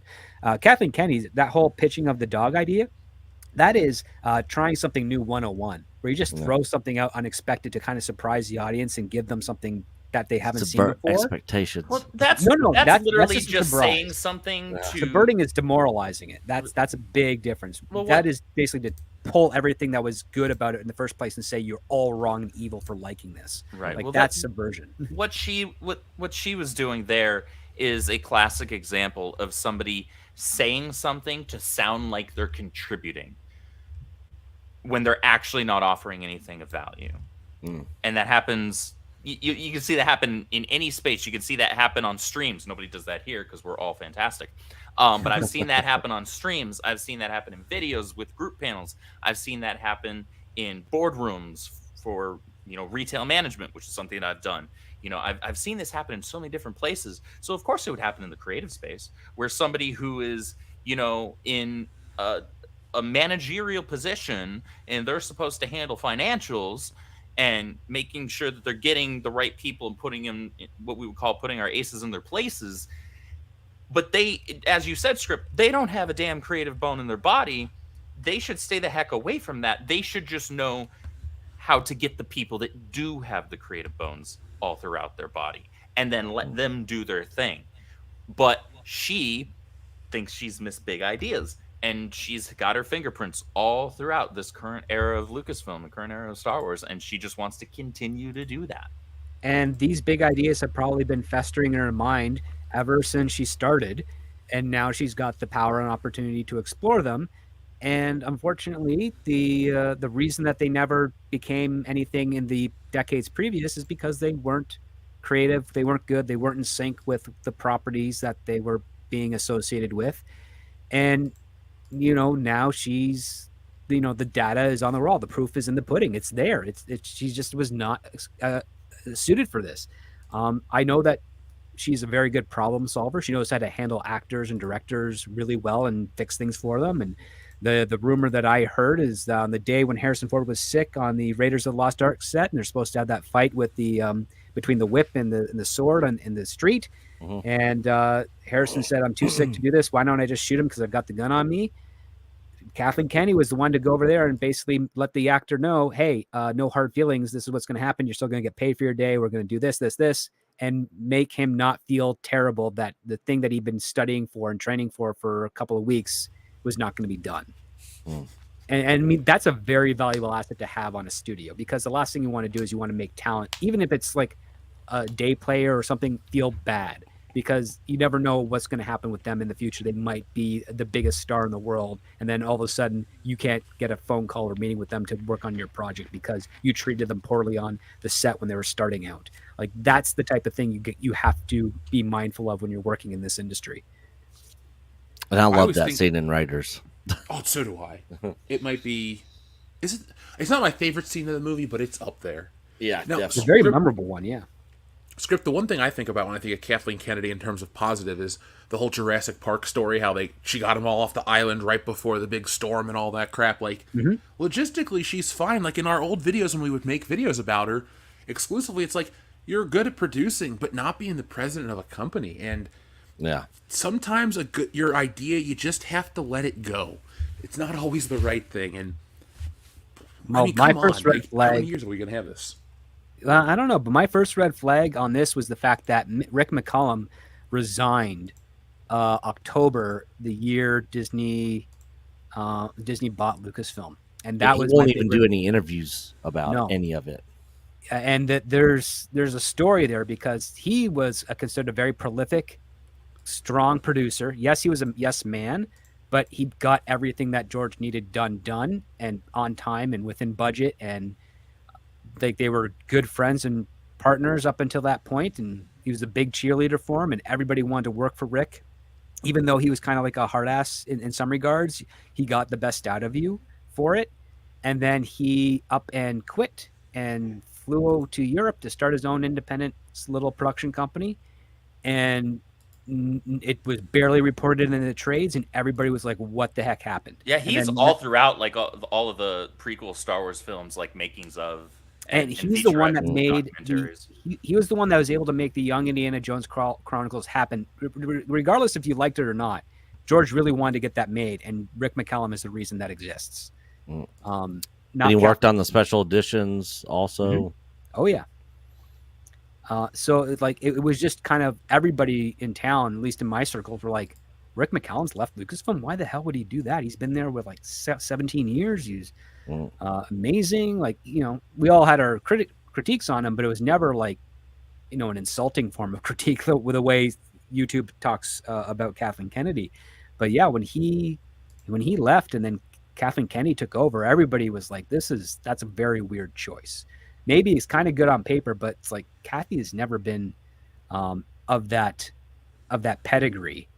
And people were still remembering the blow up between her and Joe Johnston over Johnston or Dante. I keep getting those two mixed up over Jurassic Park 3. Because that would have been Joe Johnson. Johnson, yeah, good. Because they did not get along at all on that one. Because she had far more input on that movie than any of the other previous Jurassic Park. That was the worst one.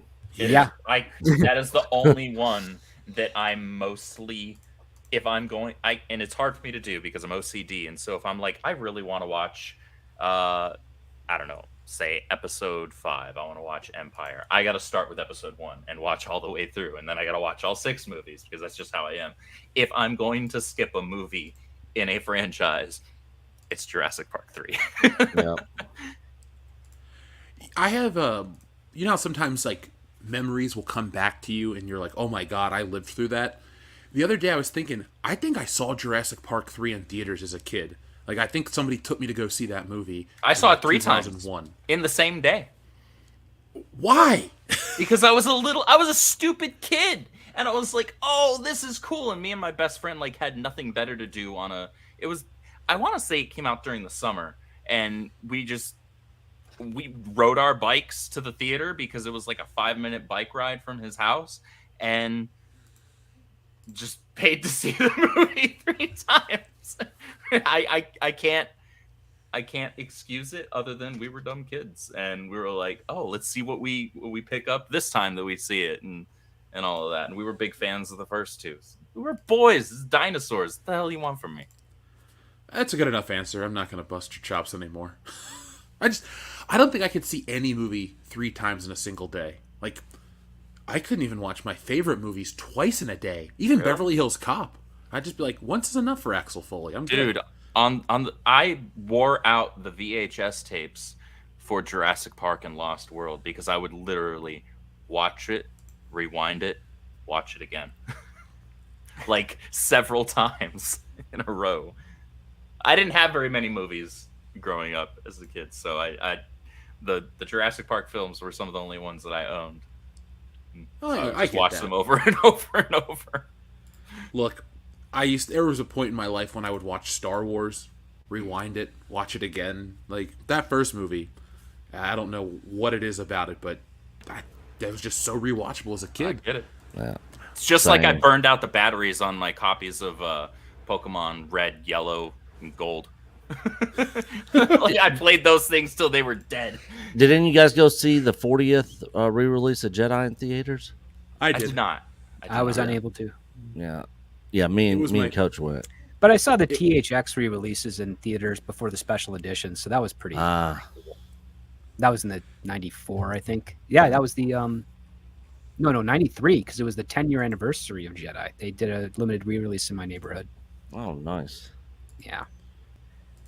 Nick, I really enjoyed the Return of the Jedi 40th anniversary. Like, look, I know it's not the original cut and all that stuff, but that was the I didn't get to see Empire in theaters as a kid during the special edition run, so going to see this one was cool. And Empire is actually the only Star Wars movie I've never seen in a theater, so going to catch Return of the Jedi just knocked it off my list. And there was something about seeing it with a crowd of people. It moved so much faster than I'm used to. It really just resonated in every level, or on every level. My friend Enrique in the chat and I went to see it, and we were just we were on board. We clapped, we cheered. Like, I've seen that movie probably 110 times, but when Luke Skywalker got his lightsaber, I was like, yeah! And when Darth Vader threw the Emperor over, I was like, yeah! Again, shit that's been a part of my life for most of it. But just seeing it on that big screen, it was a way better experience than I've ever had with Star Wars. That's what happens when you make a timeless film. No. Yeah. You know? Something Well, lasting impressions on you. Yep, 7 more years and you'll be able to see it for the 50th anniversary. And the special edition of Jedi is the least offensive one out of the 3. The stuff they added in there really I was fine with it. There really wasn't anything. The only thing that I can in there. remember is them adding Hayden Christensen at the end. That's the only thing that comes to mind, at least. The Sarlacc pit. Oh, yeah, and Jedi, and then Vader saying no. At the end. Nick, to bounce off of you, the 1997 edition of Return of the Jedi, I think, is fine. Like, that's the one, that special edition I can get behind, because it's like, I don't like Jedi rocks, but I can. I got to fast forward it every time. You know what the original music they were dancing to in the original version? You know what that was supposed to be based off of? I heard the story, but I can't remember. It was Super Freak by Rick James. If you line up the music for the temp track, you could just watch him dance to Super Freak on set. Yeah, in the actual song on the soundtrack is not what you actually hear in the movie. It's the actual song that the one in the movie was based off of. Yeah, because the audio recording for the music in that scene was actually really poor, because you couldn't make heads or tails what was going on. I was hoping they would have used the one from the soundtrack that they fixed for the re-release initially. But instead, the Jedi rock, that's weird, because why would that band be singing about Jedi? Doesn't make sense. But regardless, I would say I always thought the Empire Strikes Back had the least issues with it, aside from that horrible line of "you're lucky you don't to get out of there." Replaced the "you're lucky you don't taste very good." I thought that was kind of weird. Oh yeah, there was a point. Outside of that, I don't think there's any real difference, other than they fixed some of the color correction, color timing. Put Palpatine, Ian McDermott actually in the hologram portion of the. Yeah, that part I didn't like too much, because he didn't play it the same way that the original did. The original was just a bit more sinister, and then when Ian came into Jedi, he used that, and that's what we saw in Jedi. But when he came back to do it for Empire, he just didn't have that level of sinisterness to it. Also, I like the fact that the Emperor had basically chimpanzee eyes. I didn't realize that was an actual woman. Yeah, it was a woman, and then they just matted chimpanzee eyes over top of her. And then, I didn't know that for a long time. Yeah. I always had thought that was the reason that Empire didn't have as many story changes, is because that's the one that he got. Well, I mean, Irvin Kershner, I guess maybe it's out of respect to Irvin Kershner, but it's like they got so much of it right. I don't know what they could have really, or they can add to the Empire Strikes Back. Like, people complain about I know what to complain about. Boba Fett's voice. That's such a pointless, stupid change for the Blu-ray release, or the DVD release. Yeah. I don't even remember, because he's only got 3 lines and a death cry across the entire trilogy anyway. He's no good to me dead.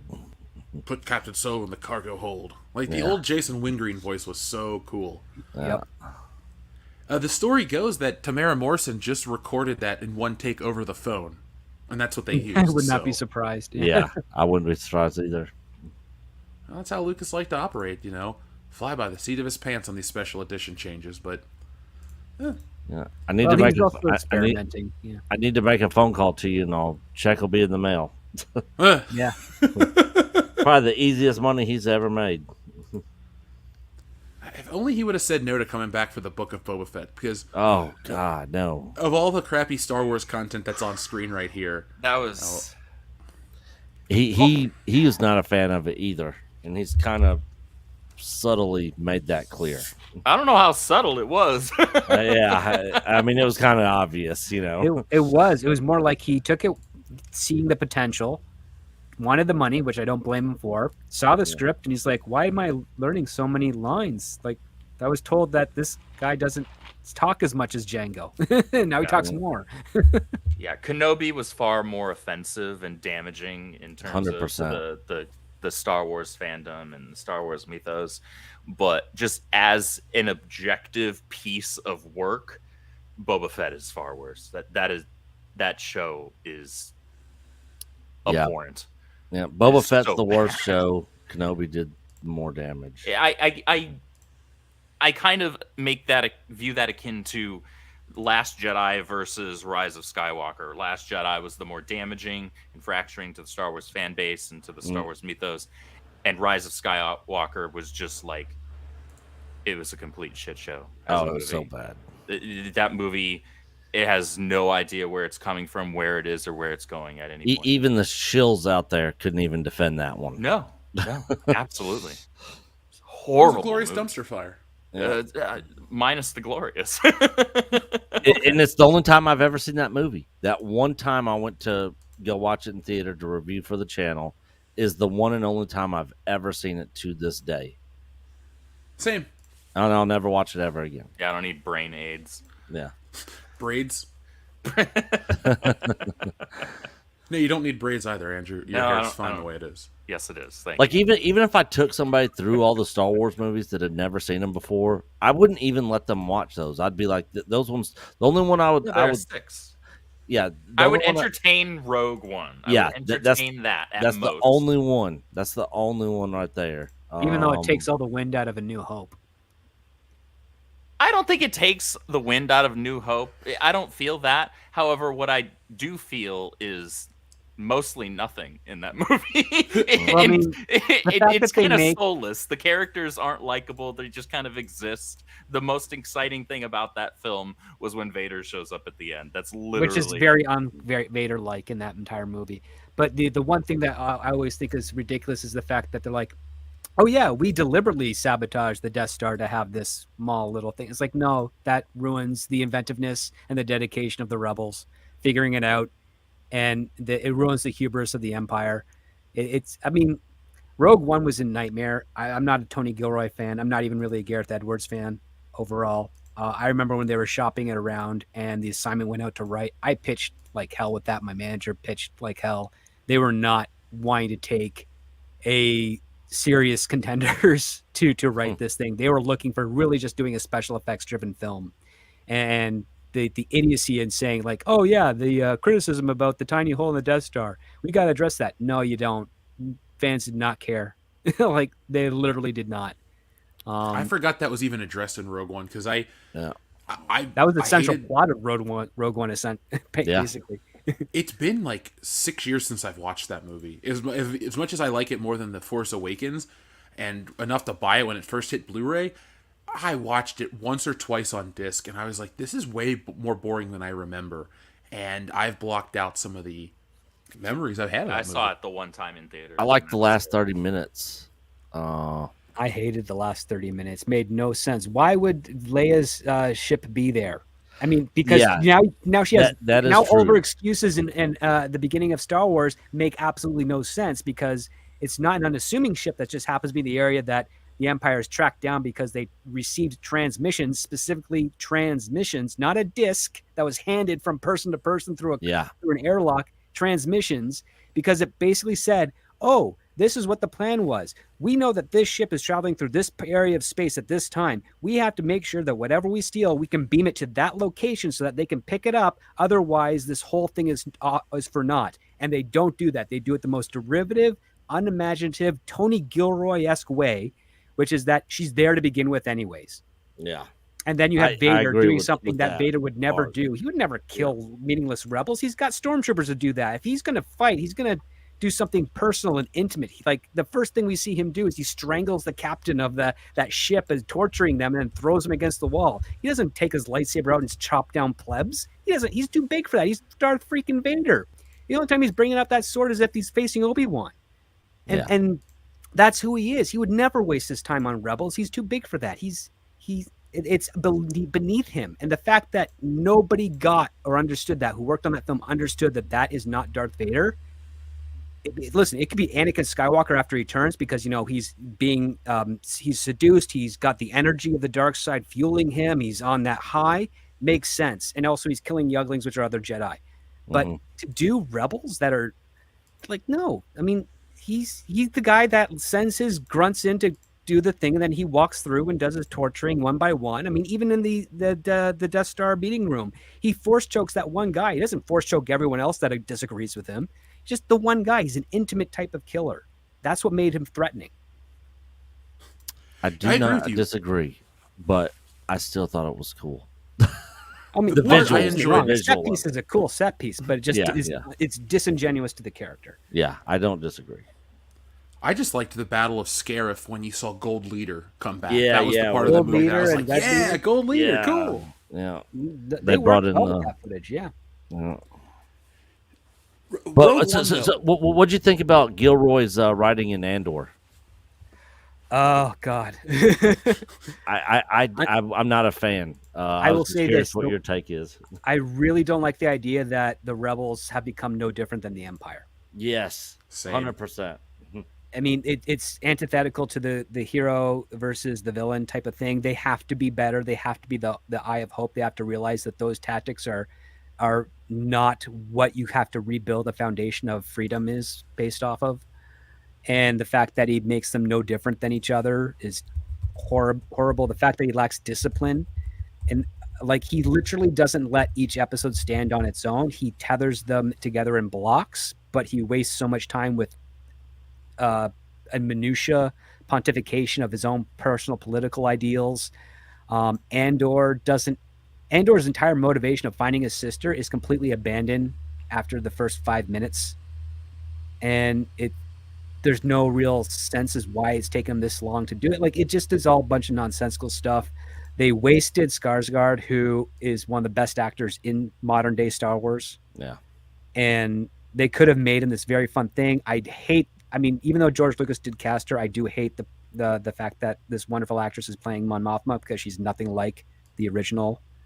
Doesn't capture any of the spirit, not the diction, not the poise. Well said.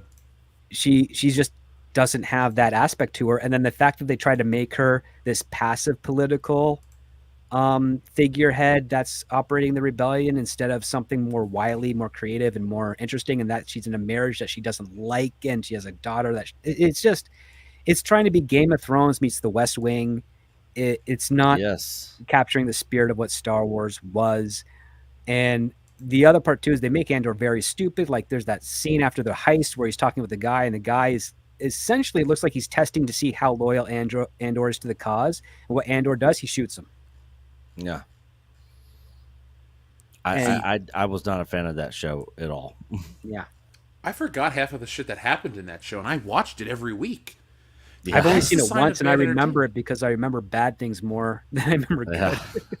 I took one look at the synopsis and what the pitch and idea was for it, saw the trailer, and I was like, not interested.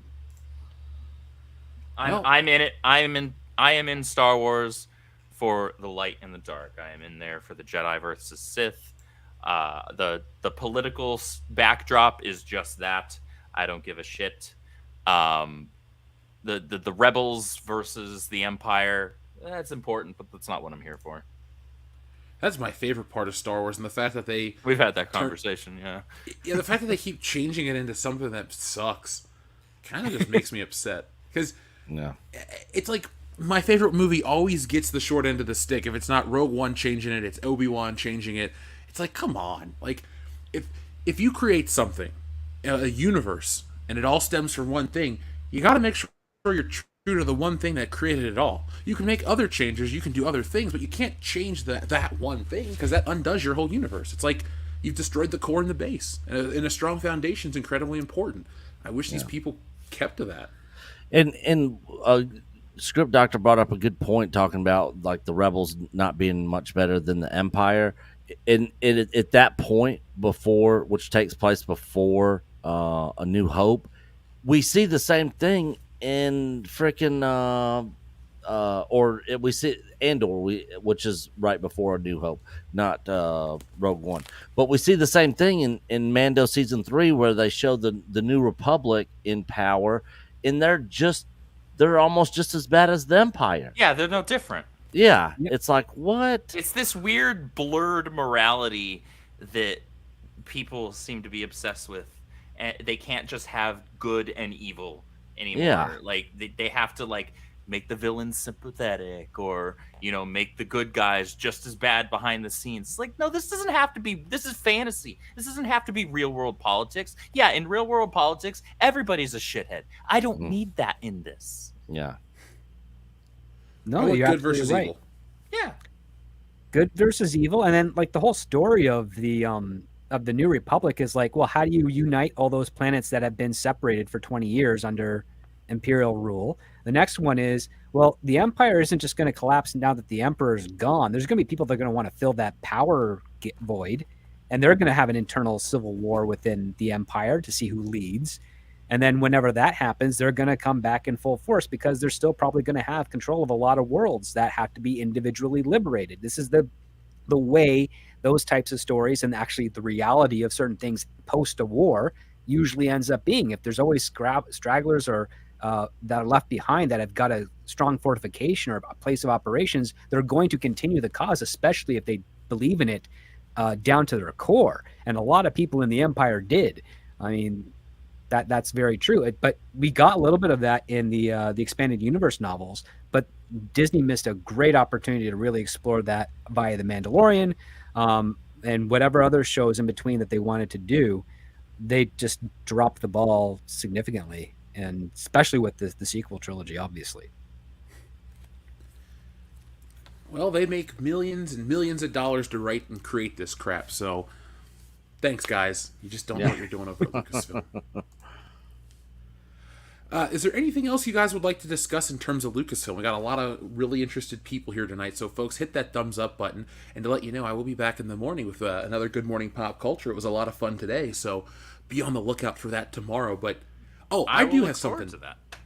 I want to ask you guys, where do you think Indiana Jones is going to fall? Nick, I know you're a longtime fan of a lot of these properties. Has there been anything from the Dial of Destiny that makes you go, ooh, I kind of want to see this movie? I want to see it just because I'm curious how much of the rumors were true and how bad is this thing really going to be. Plus, obviously, we're going to review it for the channel, so of course we got to go watch it for that reason as well. But yeah, I'm definitely going to see it opening night, and I think this movie will be a flop, and it will not break even. That's where I'm going to live with that too. I think this movie is headed for infamy. Like Kingdom of the Crystal Skull is infamous for being a terrible piece of crap, but this one, I believe, will be next level bad because of the price tag, because of the inflated crap that the. Let me rephrase that. It's not even inflated. The press has just given up on this movie. They're like, it sucks. They're giving honest reviews, which is rare for a movie this far out from being released. And I do think the whole trend of the young characters usurping the old characters sucks. And people aren't going to be standing in line for that with Harrison Ford. Like, if you thought the Luke Skywalker pushback was bad, people just won't go to support this one because they're like, I don't want to watch Indiana Jones be a loser. Who wants to see your favorite heroes die? Or who wants to see your favorite heroes go out like a punk? You don't. You want to see them ride off into the sunset one last time, because the hero, when they are strong and impactful and powerful on screen, it takes you back to a time when you were younger and the hero was that. You know, like when you watch Indiana Jones today, like I watch Raiders of the Lost Ark, I think back to the first time I ever saw that movie as a kid. I vividly remember the very first day I saw it. I was out with my grandma. We were at the Northgate Mall, for anyone in the Cincinnati area. And my grandma was awesome. She would buy me toys or whatever. And so she bought me a Han Solo blaster. And I said to her when we were at the other store, Suncoast, I was like, Grandma, would you take back the gun and would you buy me this movie? And that movie was Raiders of the Lost Ark. I had Temple of Doom on tape. I had never seen Raiders. And I went home, and before we had dinner, I watched that whole thing. And every time I watched Raiders during the truck chase, I remember the first time I ever saw that movie. Or the fucking part where the face melted at the end, I remember going, what did I just see? Yeah. So there's got to be... As a little kid, yeah, I remember that. It was shocking, man. And so there are millions of people out there that when they watch these movies, they take them back to their prime, their heyday. Let's use Back to the Future. I'm sure people remember, like, oh, I went to see Back to the Future on a date in 1985, or oh, I rented it on tape in 1986 and got pizza. Like, all of these great stories, all these great iconic films take us back to that time. Nobody pays $20 to see a movie that reminds you you're older, your life isn't what it used to be, this, that, and the other. These movies just do that. By taking your favorite characters and turning them into shallow shells, I don't want to say you disrespect the audience because it sounds too repetitive, but you just kind of remind the audience of the things they're not there to go see in the first place. It's also a derivative take because you're essentially compelling the character to re-explore the very journey that they ended with in the previous entries of their franchise. It's a conundrum I've been exploring called redeveloping, where the character has achieved their goal. They're at their peak, so to speak. We go into the next entry of their story, and all of a sudden they're reset back to where they were in the first film or worse, and they have to go on that exact same journey again. It just looks or feels and appears different, but they go on the same journey again to be in the same place that they ended in the previous film. And it's terrible, lazy writing. And it also lacks consequences, which is something really important when you're having a character that grows from film to film in a franchise, or a character that grows on a television series from episode to episode. You want their choices to have meaning, possible consequences. You want drama. You want stakes. You need those things, and you don't get that if you keep resetting them in your films or making them in worse positions than they were previously, as opposed to taking those elements, finding a dramatic logical progression, and using those progressive results to be the stakes for when the character goes on another journey. We're gonna have to talk about that more because I like your the phrase you used for that one. Oh, thank you.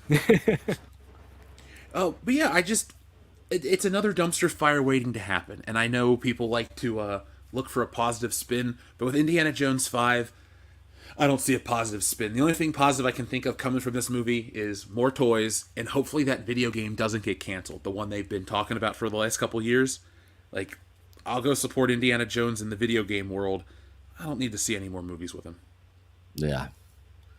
Yeah, well, we got 3 weeks. 3 weeks left, and we can see how much of a train wreck it is. Probably eke by with 650 million worldwide.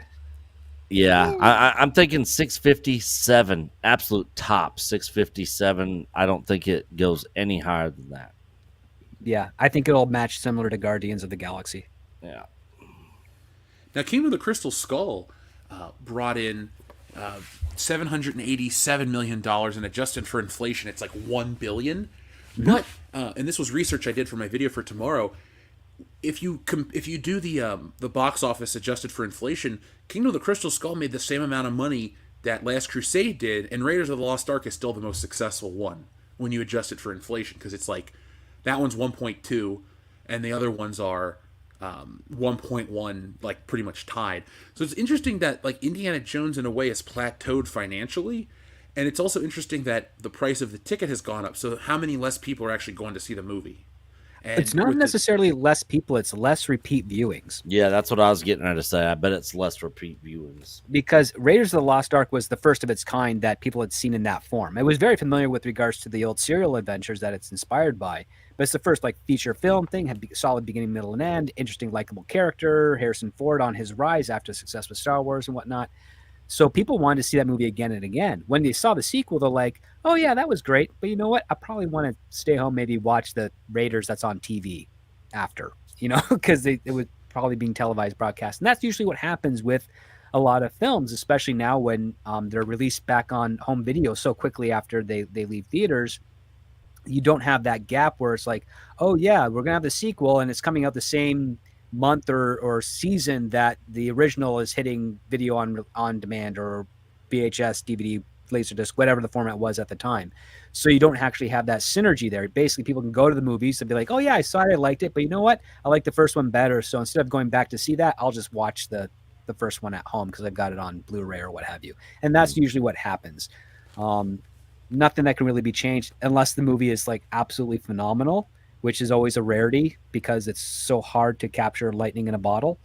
Do you get repeat viewings? I mean, I've done the math myself. I think on average, your hardcore Star Wars fans saw The Force Awakens 12 times in theaters. I saw it, I think, 3 times. I was trying to figure out if I liked it. Yeah, I think I saw it twice. Once with my lady at the time, and then once with one of my best friends. And because I felt some kind of way about it after the first viewing, and I was like, well, maybe I was going into it with not as open of a mind as I thought I was, and even though I tried, because as soon as they announced that Disney was buying it, I was not on board. I was like, I don't know. I was the only one of my friends that was like that. Everybody else was like, no, this could be really good. They're going to revive it. We're going to start getting better merch. But it's sell. And obviously I wound up being correct in this particular instance. And I was like, okay, but I'll give it one more shot. And I saw it again, and I was like, no, I was right. There was a setup and then no follow through. And no development on any of these characters. I don't care about any of these characters. And yeah, and this is basically an inferior retelling of A New Hope, is what this movie is. That's a very charitable way of saying it. Yeah. Sorry, Jeff. Go ahead. Oh, no, I was going to say, once was enough for me. If anybody wants to hear my initial reactions, they exist on this channel. I use the phrase emotionally gutted. Because I just sat there in a theater full of people going, that was the greatest thing ever. And I went, what the fuck was that? Like, go read Stealing Solo. That wasn't an exaggeration. I screamed. I was like, what the hell did I just watch? Everyone's like freaking out. I'm like, the music sucked. The acting sucked. What was it that was so great, everybody? They're just like, it's Star Wars. It's back. It's like, it never fucking left. It's on TV still. Like, it just pissed me off so much how they pulled one over on everybody. Yeah. Thankfully, the collective craziness has been sucked away, and people are like, yeah, that movie isn't that good. Thank you. Like, it's nice to hear that, because for years it was so frustrating for everyone to tell you, man, you're crazy. That's the best movie since Avatar. If you use Avatar as the litmus test for a great movie, don't call me. Don't call me. Yeah, I didn't like the first one, and I never went and saw the second one. I feel so sorry for everyone that went to the movie theater to see that movie, because as soon as I knew J.J. Abrams was involved, I'm like, I'm never stepping in the theater to see anything Star Wars ever again, and I haven't. I've seen screeners through the friends, or I've gone to people's homes that had it on home video. I have not spent 1 cent on Disney Star Wars. My sister has Disney Plus, and I use her account if I'm going to do it, but it's not getting my money. Same. I use my brother's. He has it for his kids, and I've never subscribed to Disney Plus, not one single time. Well, millions of people are leaving it for a multitude of reasons, but yep. Yeah, good for Disney. You get what you deserve. After years of shit content, eventually people are going to stop supporting it, be it politically. That's or right. Just, I'll quote Jack Sparrow to exemplify how I watch my Disney Star Wars in order to be able to review it. I've got my own ways, savvy. We got it for free through Verizon for a while, so yeah, that was always a nice bonus as well. I had HBO Max for free while I was with AT&T, but when I switched over phones, or when I got my new phone, I also switched away from AT&T because I was paying out the ass for that, and I switched over to Spectrum, and now I'm only paying $30 and getting the same damn quality service. Same. Yep. This is not a commercial, but I switched over around Christmas.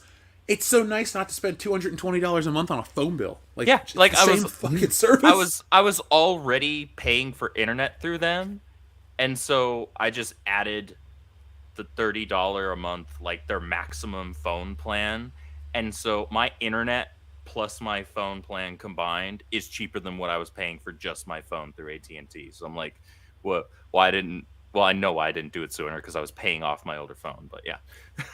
Is Spectrum service better in Texas and Ohio? Because in LA it was terrible. Well, internet in California in general is dog shit. Yes. And I say that as somebody who lived for over 20 years in the Bay Area, like the tech hub of freaking California, and internet was just ass constantly. You couldn't get decent internet to save your life unless you wanted to pay out the ass, and even then it was inferior to a lot of other places. I never have issues with Spectrum. I can count on one hand the number of times in the 3 years that I've lived here, we're going on 3 years, 3 years, the number of times on one hand that I've had like an outage that lasted for more than like, I don't know, a couple of minutes, and I don't even need all my fingers on one hand. And it would just because either A, some dipshit ran into something, or B, there was just an actual like major outage due to a storm, like an actual heavy storm, and that was it.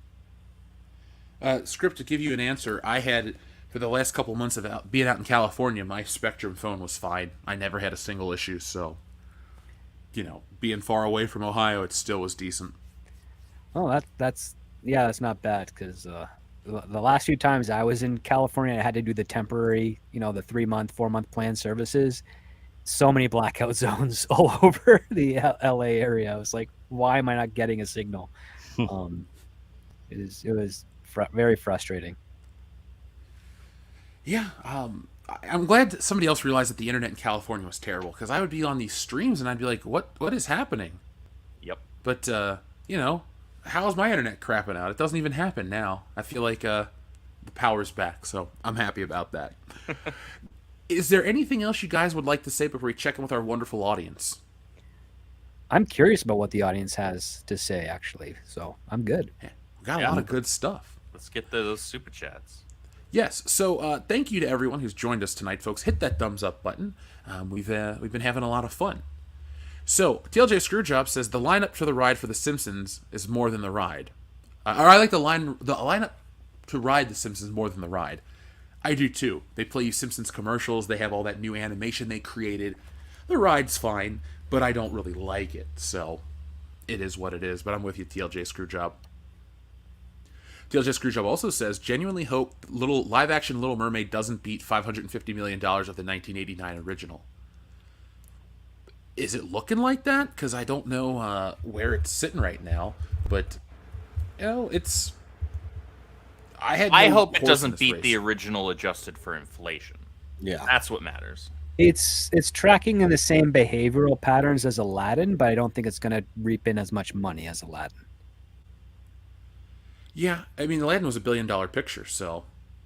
Yeah, and it was also far cheaper. Yeah, dude, the budgets for these movies are crazy. If you look at the Wikipedia for The Force Awakens, it says $447 million. What? Yeah, well, don't try and look to figure out how much The Rise of Skywalker cost. They got it listed at like 430. It's probably a good 100 It's probably more than that. Yeah.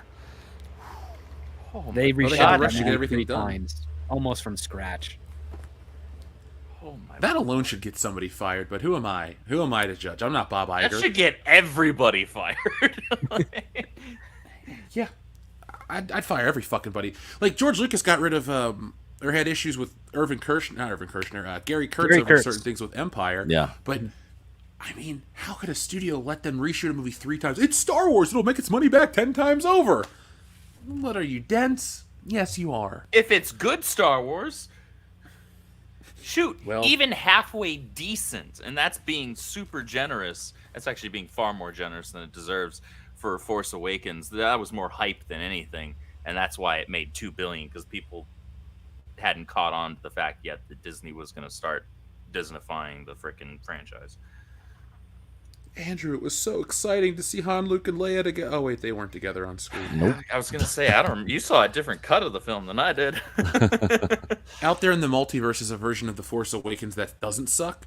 It's where Han, Luke, and Leia get back. Well, they never stopped hanging out, and they just go on another adventure. And then the movie ends with them going, "All right, now we're going to pass it on." And then they go on the next adventure and the next adventure. Nobody needs Rey, Finn, and Poe. Nope. Nobody wanted them.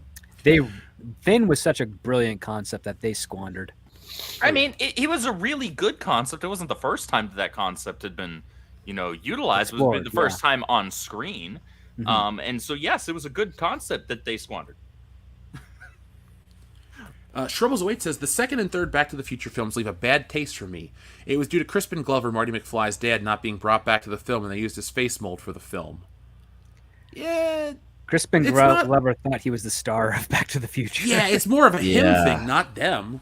I mean, they did a wrong thing by not getting permission to use his likeness for the replacement actor, but he instigated that by saying, I should be making as much, if not a little bit more, than Michael J. Fox on sequels. Yeah, he's insane. Yeah, but you're not the main character there, bro. That's that's the Iron Man 2 syndrome right there. We got Don Cheadle. Oh, yeah, Terrence Howard was paid more than Robert Downey Jr. for Iron Man 1. I know, yeah, because that was kind of RDJ's testing ground. Yep. Well, look, history corrected itself, and we got more Robert Downey Jr. I wouldn't have minded more Terrence Howard. I actually liked his roadie quite a bit. I thought he did a good job, yeah. I felt like he was cooler, and so like the shit that he and Tony did in the first movie, I wouldn't have believed that Don Cheadle did. Like, I don't think they could have hung out with models and done this and drank and got away with the fuckery. Rhodey's like a different character once Don Cheadle plays him. He's kind of more stiff and less funny. Yeah, but I agree. That's because Don Cheadle isn't particularly funny, at least in any role that I've ever seen. Rush Hour 2? Oh, where is the gangster Chinese guy? Oh, shoot, I completely forgot about that. I just watched that movie the other night too. Oh, okay. Yeah, I'll take your word for it, because like when I'm watching Rush Hour 1 and 2, because those are the only two ones that exist, I'm just laughing my ass off because Chris Tucker is phenomenal. That's basically all I focus on. I love Chris Tucker. Chris Tucker is one of my I'm glad you guys favorite just didn't reference the very short-lived 2016 TV show Rush Hour. I didn't even know that existed. Me neither. Oh, I'd never seen it. That's the first I've heard of that. It's a slew of what was going on in Hollywood, where they're taking hit action films from the 80s and 90s and trying to make series out of them. It predates Lethal Weapon, that series that Damon Wayans screwed up. So, oh god. Well, weird, I'm just glad period. that we dodged the bullet with the Beverly Hills Cop TV show, because it was shot, the pilot was shot. Yep. And I'd love to watch it. I don't think it's ever been released anywhere, but an It's Axel somewhere, Foley-less TV yeah. show would have been terrible. Agreed. The brilliance of Beverly Hills Cop is the fact that he is not really a Beverly Hills Cop. He's from Detroit. He goes out there to help them.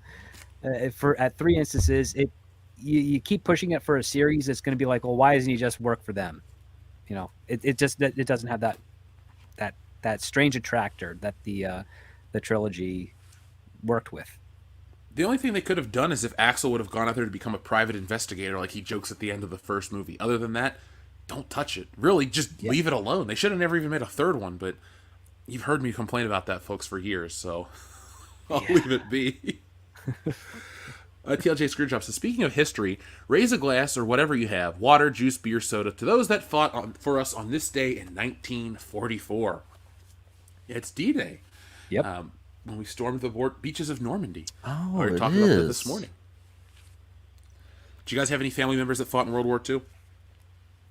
They were children during World War II. Yeah, same. My grandfather was in the Korean War, but I don't have, not anybody that I know of. Nobody I actually met was in World War II. Yeah, no, my grandfather on my dad's side was in Vietnam, but that's it. God, It's 1944. Because you guys are all older than me, but my grandma and grandpa were both in World War II, and then I had an uncle that was in Nam. But yeah, both grandma and grandpa were in the military during World War II, so yeah, I'll toast to them. My grandma got to go into one of those honors flights where they took you to D.C. for the day, and you visited the memorial wall, and they took you to lunch and all that stuff. Yeah. That is cool. No, my my proud man. My family members were either too old to enlist in the actual army, but had to do support work, or were very too young. Like they couldn't even pass. In fact, my grandfather, who was 16 at the time, tried to get in, but because he had a heart condition, they said he couldn't, and he ended up beating up the doctor who told him he couldn't fight and went to jail for the night. And they still wouldn't let him do it, so he ended up having to do support work. And he was pissed off because they were invading, the country that his family came from, and he wanted to correct that, and he couldn't. And they would not let him go. And then sadly, he did die 25 years later of the very heart condition he was diagnosed with. They say that there is only 167,000 people still alive today that served in that fought in World War II. Yep. Damn. It's not many. It's just time doesn't stop. I know that's the most obvious statement anyone can make, but it just, you kind of put it into perspective. You're like, wow, all right, those numbers are dropping all the time. So, TLJ Screwjob also says, Streak and Streaker, Beverly Hills Streaker. I'd watch that movie. TLJ Screwjob says, Andrew, how do you not know what a pine cone backwards up the ass feels like? Wait, how do you know what a pine cone up the ass backwards feels like? On second thought, don't tell us. Easy. I watched the Snyder Cut. Oof. What are things I will never do again for 500, Alex? Yeah. One time was enough for me. Yeah. It's like 4 hours, but it's still 4 hours too much. Yeah. Up next is our friend Infinite Wanderer, who says Ruby started good for the first 2 seasons, then the creator died between season 2 and 3, and things have gone downhill ever since. Company went woke too. I'd say the guy died. I didn't know about that. Or the creator. Yeah, he did. Since, dude. Monty Ohm did pass away a handful of years ago, and you can tell that like for the first couple of seasons after he died, like there was still a little bit of consistency, but you could still see the quality drop off, and it's only grown since then. It's exactly what people want.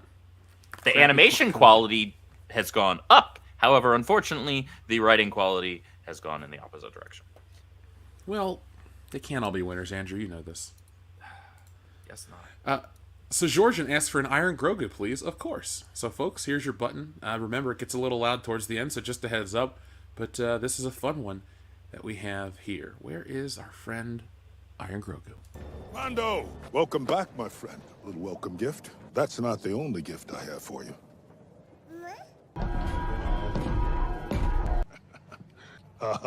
So what do you think?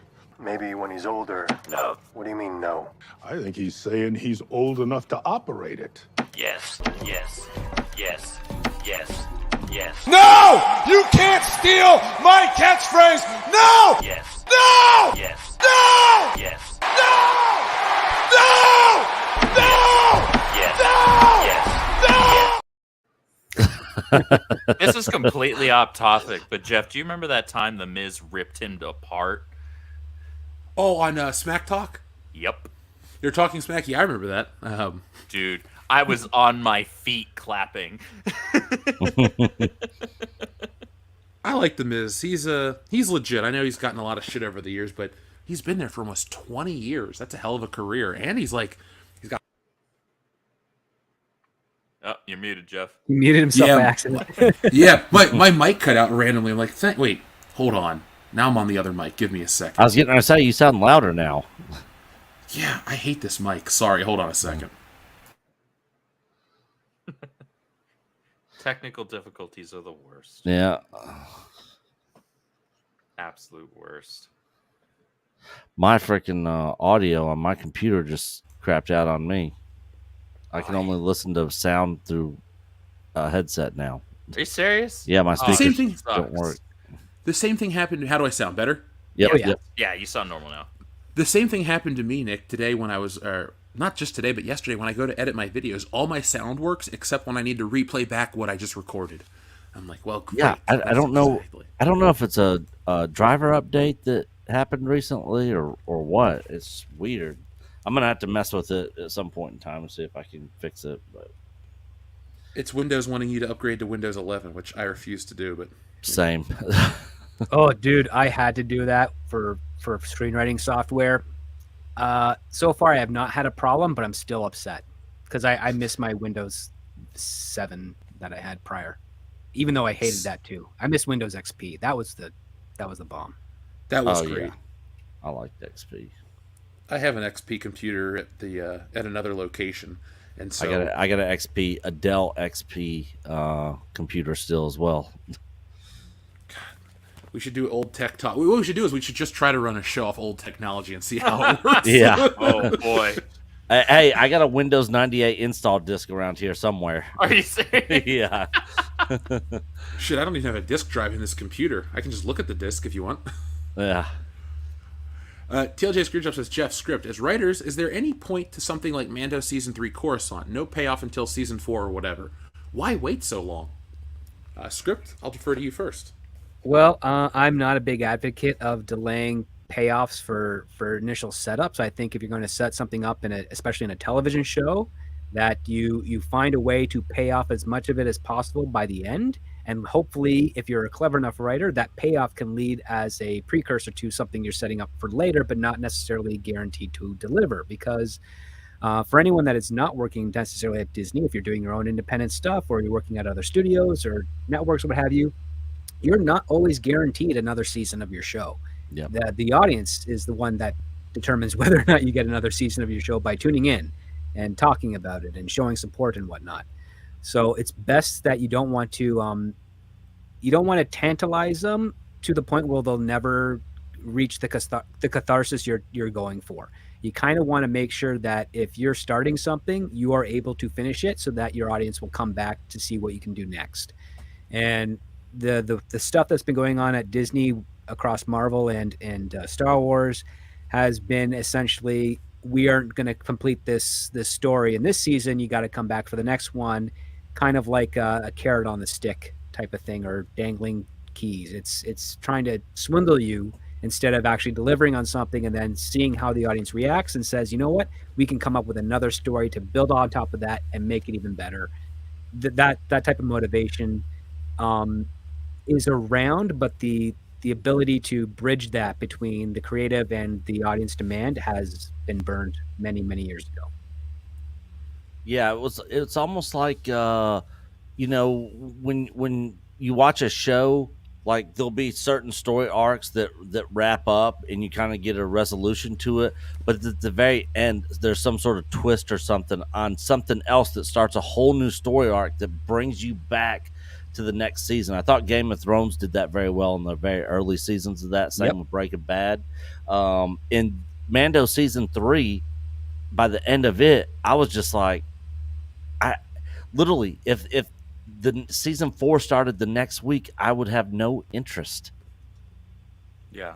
Well, that's the problem with the lack of ability to do long form storytelling. When you're doing that, you have to, especially in a season format or in a format that it's something that's meant to be like, say, a trilogy, you still, each individual part, whether it's that individual movie within a trilogy or season within a series, you still have to tell a complete story in that moves the overarching narrative forward and makes people want to come back for the next part so that they can eventually get to the conclusion of the, again, overarching narrative. You have sub-stories in pockets that are being told and actually still make the viewers feel like something's happening, something's going to get resolved by maybe new problems are going to, crop up at the very end as well, but that's fine. That's part of the overarching narrative that moves into the next part, the next act.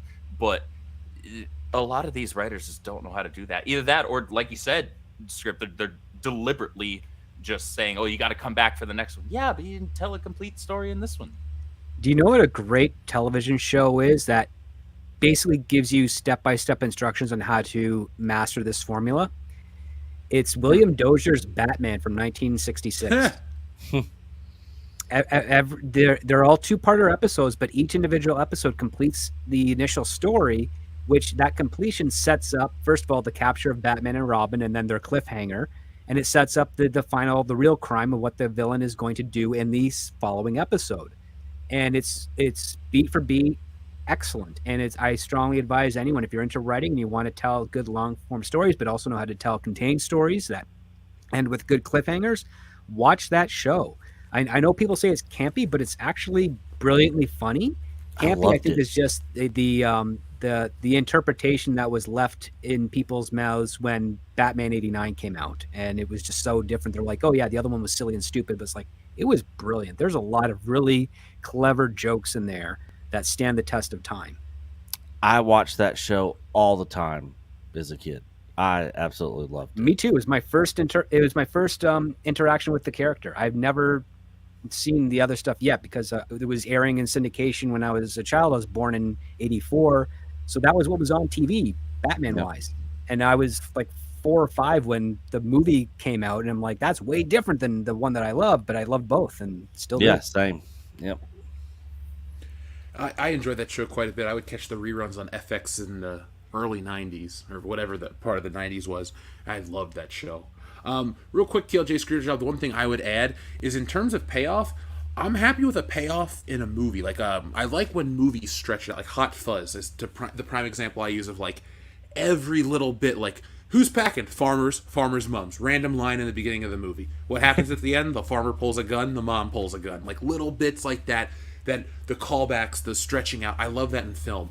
TV shows, I don't really analyze I don't really look into TV shows that way, but I don't like the stretched out stuff. I think you should just pay it off in the season, and then that's it. Unless it's a bigger arc, like with King of the Hill, the whole Bobby the boy ain't right thing, they finally pay it off in the last episode. So that works, but it's also a trope of the show. Is the Mandalorian stuff with Coruscant a trope of the entire series? I don't think so. It's just trying to build more spin-offs that just isn't going to work. TLJ Screwjob says, shame Captain Darker is not joining Hall, Nash, and Hulk from the NWO, brother. When you're NWO, you're NWO for life. For life.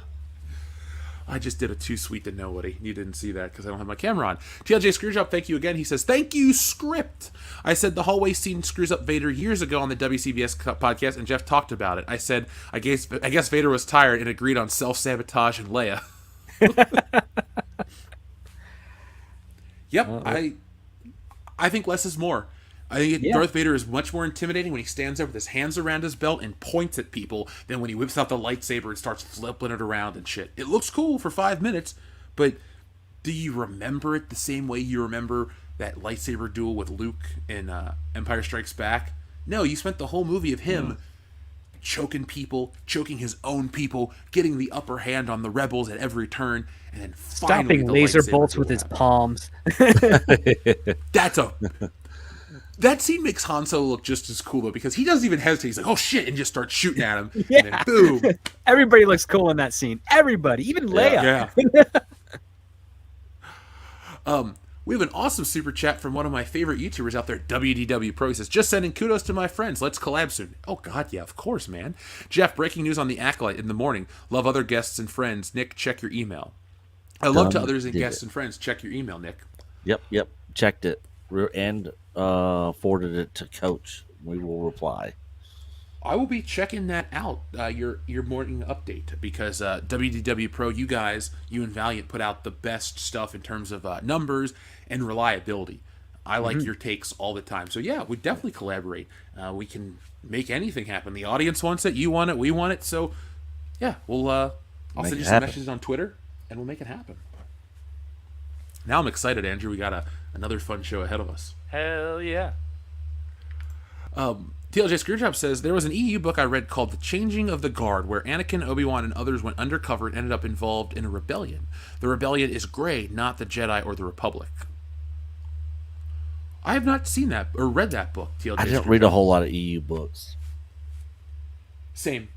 I love the EU in theory, and I love the books I've read, but I'm very selective. What I want out of the EU is the continuation of my favorite character, Han Solo. Yep. I had a rule of thumb when I was younger. I won't touch a Star Wars novel unless Han Solo and Chewbacca are in it. I know some people are like, you're missing out on the best ones. That's just how I am, man. Fair enough. Thrawn trilogy, I was reading those books in middle school. Yep. All of the EU stuff that I primarily touch is the Old Republic stuff. I've read all of those multiple times over. But then there are just a couple here and there outside of that. I'm trying to dive into some more But I got a backlog right now. My But guilty pleasure is Old Republic is my stuff. My guilty pleasure is The Courtship of Princess Leia. It's not like this great book that I would recommend people read, but I enjoy it. It's very... I should get that on tape. I might listen to that one soon. It's fun. They're going to redo that, and it's going to be on the Halcyon, the Star Cruiser. And it's going to crash and burn. Oh, the one that You know what? I'm shut okay down. with the crash and Yeah, burning. yeah. Art will imitate life. Yeah. TLJ Screwjob says, Nick, loved EBN's video about the show / film behind Kathleen Kennedy. Yeah.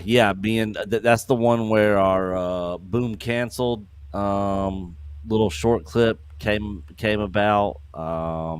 We basically went through all these, and all the ones that were canceled, we'd have this like gift play with like a stamping on a piece of white paper that said canceled, and I'd say boom canceled, and then you would see that. And now every time in our live streams, people are in chat going boom canceled, and we'll sit there and play it. Yeah, it's a fun video for sure. Our friend TLJ Screwjob, thank you very much. Luke Campadona, apologize for that one. He says, or for messing that one up, he says, everything Disney Lucasfilm creates smells like a used hand-packed stuff of Indian food. Oh, God. Oh, that's the most vivid, disgusting thing ever. Are they using it as a diaper? My God. Ooh. Sorry, he says, a feminist narrative sacrificing entertainment and lore. Oof. I mean, sometimes we'll ham it up and shit for the show, but I honestly almost puked reading that. That was nasty. Just the thought of it. That ain't right.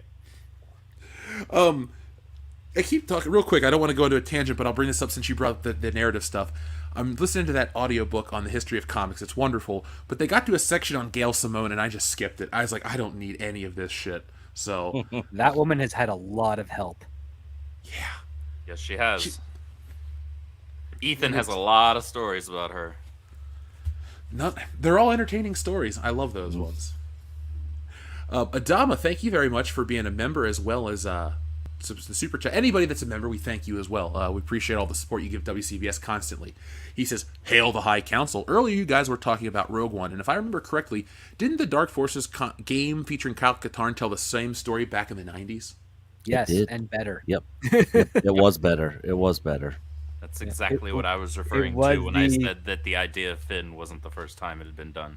Yeah, exactly. Like that was one of the things that I pitched out there, but the gimmick that I had was that, again, they have to send a signal into empty space that Leia's ship will be passing through, and that's the ticking clock aspect of it. And that got them to at least read the proposal, but then they would just not respond back, and that was annoying as hell, because it's like, come on, this is money in the bank. And then they went with the names, which I don't begrudge them for doing, but it's like, geez, I think if I got that Rogue One in there, it would have been just as big as The Force Awakens. Thank you very much to Adama. TLJ Screwjob says, I watched the Batgirl episode season 3 of B-Man 66 for a college course. Laughed my ass off at the guy with the goon shirt. Like, why have them? So you can tell them apart in the fight. Yeah. These are the bad guys. I love that show. I remember the movie where they all get turned to dehydrated whatever, and Commodore Schmidlap has to, or whatever, they develop the water. Was it dehydration pills or something that turn the guys into dust? That's what it is. It's so over the top. There's a dehydration ray that was done from that was stolen from a distillery. That's the joke. It's from a beer distillery, and they use it on people. Yeah, and the other great part of that was the freaking shark. Yep. Oh the God! Shark in the helicopter. Shark. When Batman laments, he's like, "That poor creature died protecting us from the missile," or whatever he said. Oh yeah, the dolphin threw himself in front of the torpedo, giving his life so that they could live. Yeah, he was asking for Robin to like hand him down like the anti-shark the shark repellent back spray. Yeah. I was like, wow. I believe the hot toy version of that figure comes with the shark repellent bat spray, Nick. Yep. Does it? Oh my gosh, I'm gonna have to look that up. Hey, it's that's not useful cheap stuff when you're out over the seas. I need some of that. I do not like sharks, so Thank you, though, to our friend Aurora Uplinks, who says, I want a Courtship of Princess Leia accurate movie. I'd watch that. Make it like a semi-realistic CGI animation. Because folks who don't know, it's the story of Han and Princess Leia get married, but like Han Solo wants to prove that he's worth it, so he goes off and like wins a planet, and it turns out this planet is like has like Imperial remnants. And I think there's a battle with an ATST and something else. Like, remember, I read this book in the 90s. I'm just calling back a 25-year-old memory at this point.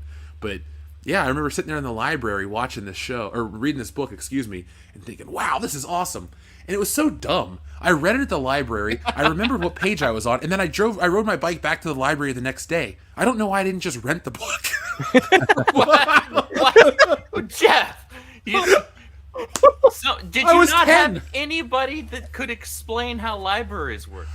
I rented other books. I took other books home with me, but for some reason I was like, I'm just going to come back and read this one. I don't know why. Look, I was 10 years old, man. Shit happens. You know what? I was a dumb kid when I was 10 too. I'll give you that. Is We've brilliant. all been there. Look, I was chastising you for seeing Jurassic Park 3 times in a day. I rode my bike back to the library to read a book that I could have taken out. So it is what it is. It's like renting a movie at Blockbuster, but watching it there instead of taking it home. They have a nicer TV at Blockbuster. I don't know. Maybe they had better chairs at the library. It's still a nice library. I'll go there every once in a while and walk through. Just, I'll go back and read the book tomorrow, maybe. TLJ Screwjob says, yes, Adama, and did the same story you mean only version that happened and Lucasfilm are cowards because Kyle was a white guy and with Jan Ors. Who's Jan Ors? Is that a... Jan Ors was his partner. She was Asian. Uh-huh. And one of the things, Disney didn't own those characters, in at least whole out, so they'd have to have paid off some of the creative team who worked on that game and wrote that story to... That's why we got Jyn Erso instead. Yeah. Yeah. Well, folks, we have reached the end of the Super Chats, which means we've reached the end of the show tonight. This one was a great show, guys. We always talk about, at the beginning of the show, how this is going to be a fun one, this is going to be this one's going to be that. But we did it 2 weeks in a row, Andrew. I don't think we overhyped anything we had promoted. And so I just want to thank everyone for joining us, for sticking with us the whole time. It's been a nice evening. I don't think we ever overhype a Tuesday night show. I think this is the best Tuesday night show on YouTube, personally. I agree. Everyone agrees too. So, folks, hit that thumbs up button to let us know that you enjoy this. And, Script, where can we find you on the internet? You can find me at youtube.com/ScriptDoctor, where I have the shortest review of Spider-Man Spider-Verse that I think is out there on the internet. That isn't a YouTube short. I also have a Patreon where I review screenplays, give writing tips. You get advanced videos that will be on YouTube, and you also get access to me if you are a writer to help for consults, discounts, and general workshops. That's over at patreon.com/ScriptDoctor. And I'm also on Twitter at ScriptDoctorPhD. My DMs are open, so feel free to drop me a question about anything. I'm happy as long as it's a question. If you give me a statement, I'm not going to respond because it's a statement. But a question, I will definitely answer. So ask him something. Don't tell him something.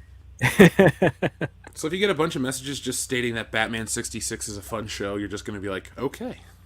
I usually respond with like hearts or thumbs up or fire. Like, it's like, yeah, what can I say? Nick, where can we find you and Echo Base Network on the internet? So you guys can find us, me and Coach, over at Echo Base Network, and on our second channel where we cover non-Star Wars topics at Echo Base Entertainment. We also have a Patreon page where you can find links over there where we do reactions to full-blown episodes. So a lot of people don't want to subscribe to Disney Plus and all that sort of stuff. So we'll actually watch the full episodes with all of you over there, so you can actually watch them with us, leave your comments. I'm actually going through right now. I just dropped the second episode of the really good documentary on Disney Plus, Light and Magic, the history of industrial light and magic, which is probably the best thing they have on Disney Plus in the Star Wars section is this documentary. It is so well done. I absolutely love it. It's a 6-episode mini docu-series, and just dropped episode 2 on there. But yeah, we do Thursday night chill streams over on the main channel, and then of course our weekly Saturday night shows, which we need to get Jeff over there one Saturday night now that you're back in Cincinnati. Yeah, man. Just let me know.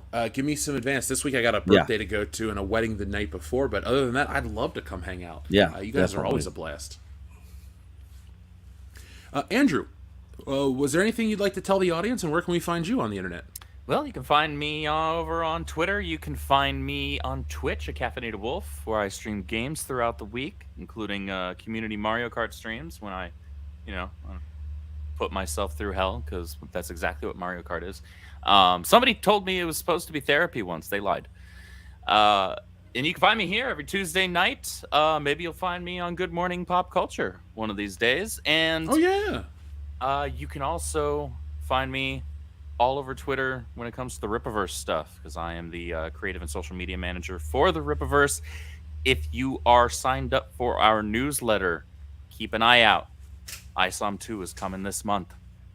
Yeah, I saw that. It's going to be exciting. Looking forward to it. Now, folks, you know where to find me here on this channel, but if you want more of us, we're on Twitter, we're on Instagram, we're on Facebook. Join our Facebook page. We keep on growing. We have a lot of fun over there, a lot of great posts, a lot of great conversations. And we're on Patreon as well. We have a huge back catalog with over 1,000 hours of content. And like I said in today's video, or tomorrow's video, the guys and I are sitting down for a recording session, because now that school's over and everything's lined up, we're going to be producing the content. A bunch more. We're going to finish the James Bond franchise. We got some new series we're going to make over there. We're getting ready for Schlocktoberfest. We got all kinds of stuff. Remember that 2023 is the year we're building a better bullshitters. We use the hashtag today. We're going to keep on rolling. So folks, be on the lookout for that. I got 2 videos ready for tomorrow. I'll be back with Good Morning Pop Culture in the morning, and you can check out all the wonderful extra stuff I do at the links below. Go to shopwcbs.com, get yourself a t-shirt, a beer glass, a coffee mug. That's where you can get official WCBS merchandise, which is directly shipped to you from Spring, so it comes quickly. And be on the lookout for some Workin' and Lurkin' mug and some GMPC stuff in the coming weeks. So before you go, hit that thumbs up button to let YouTube know you enjoy the content. And again, thank you all for watching. But in the meantime, be smart, be safe, be cool, but always be excellent to each other. But how the world turns. One day cock of the walk, next to feather dusting.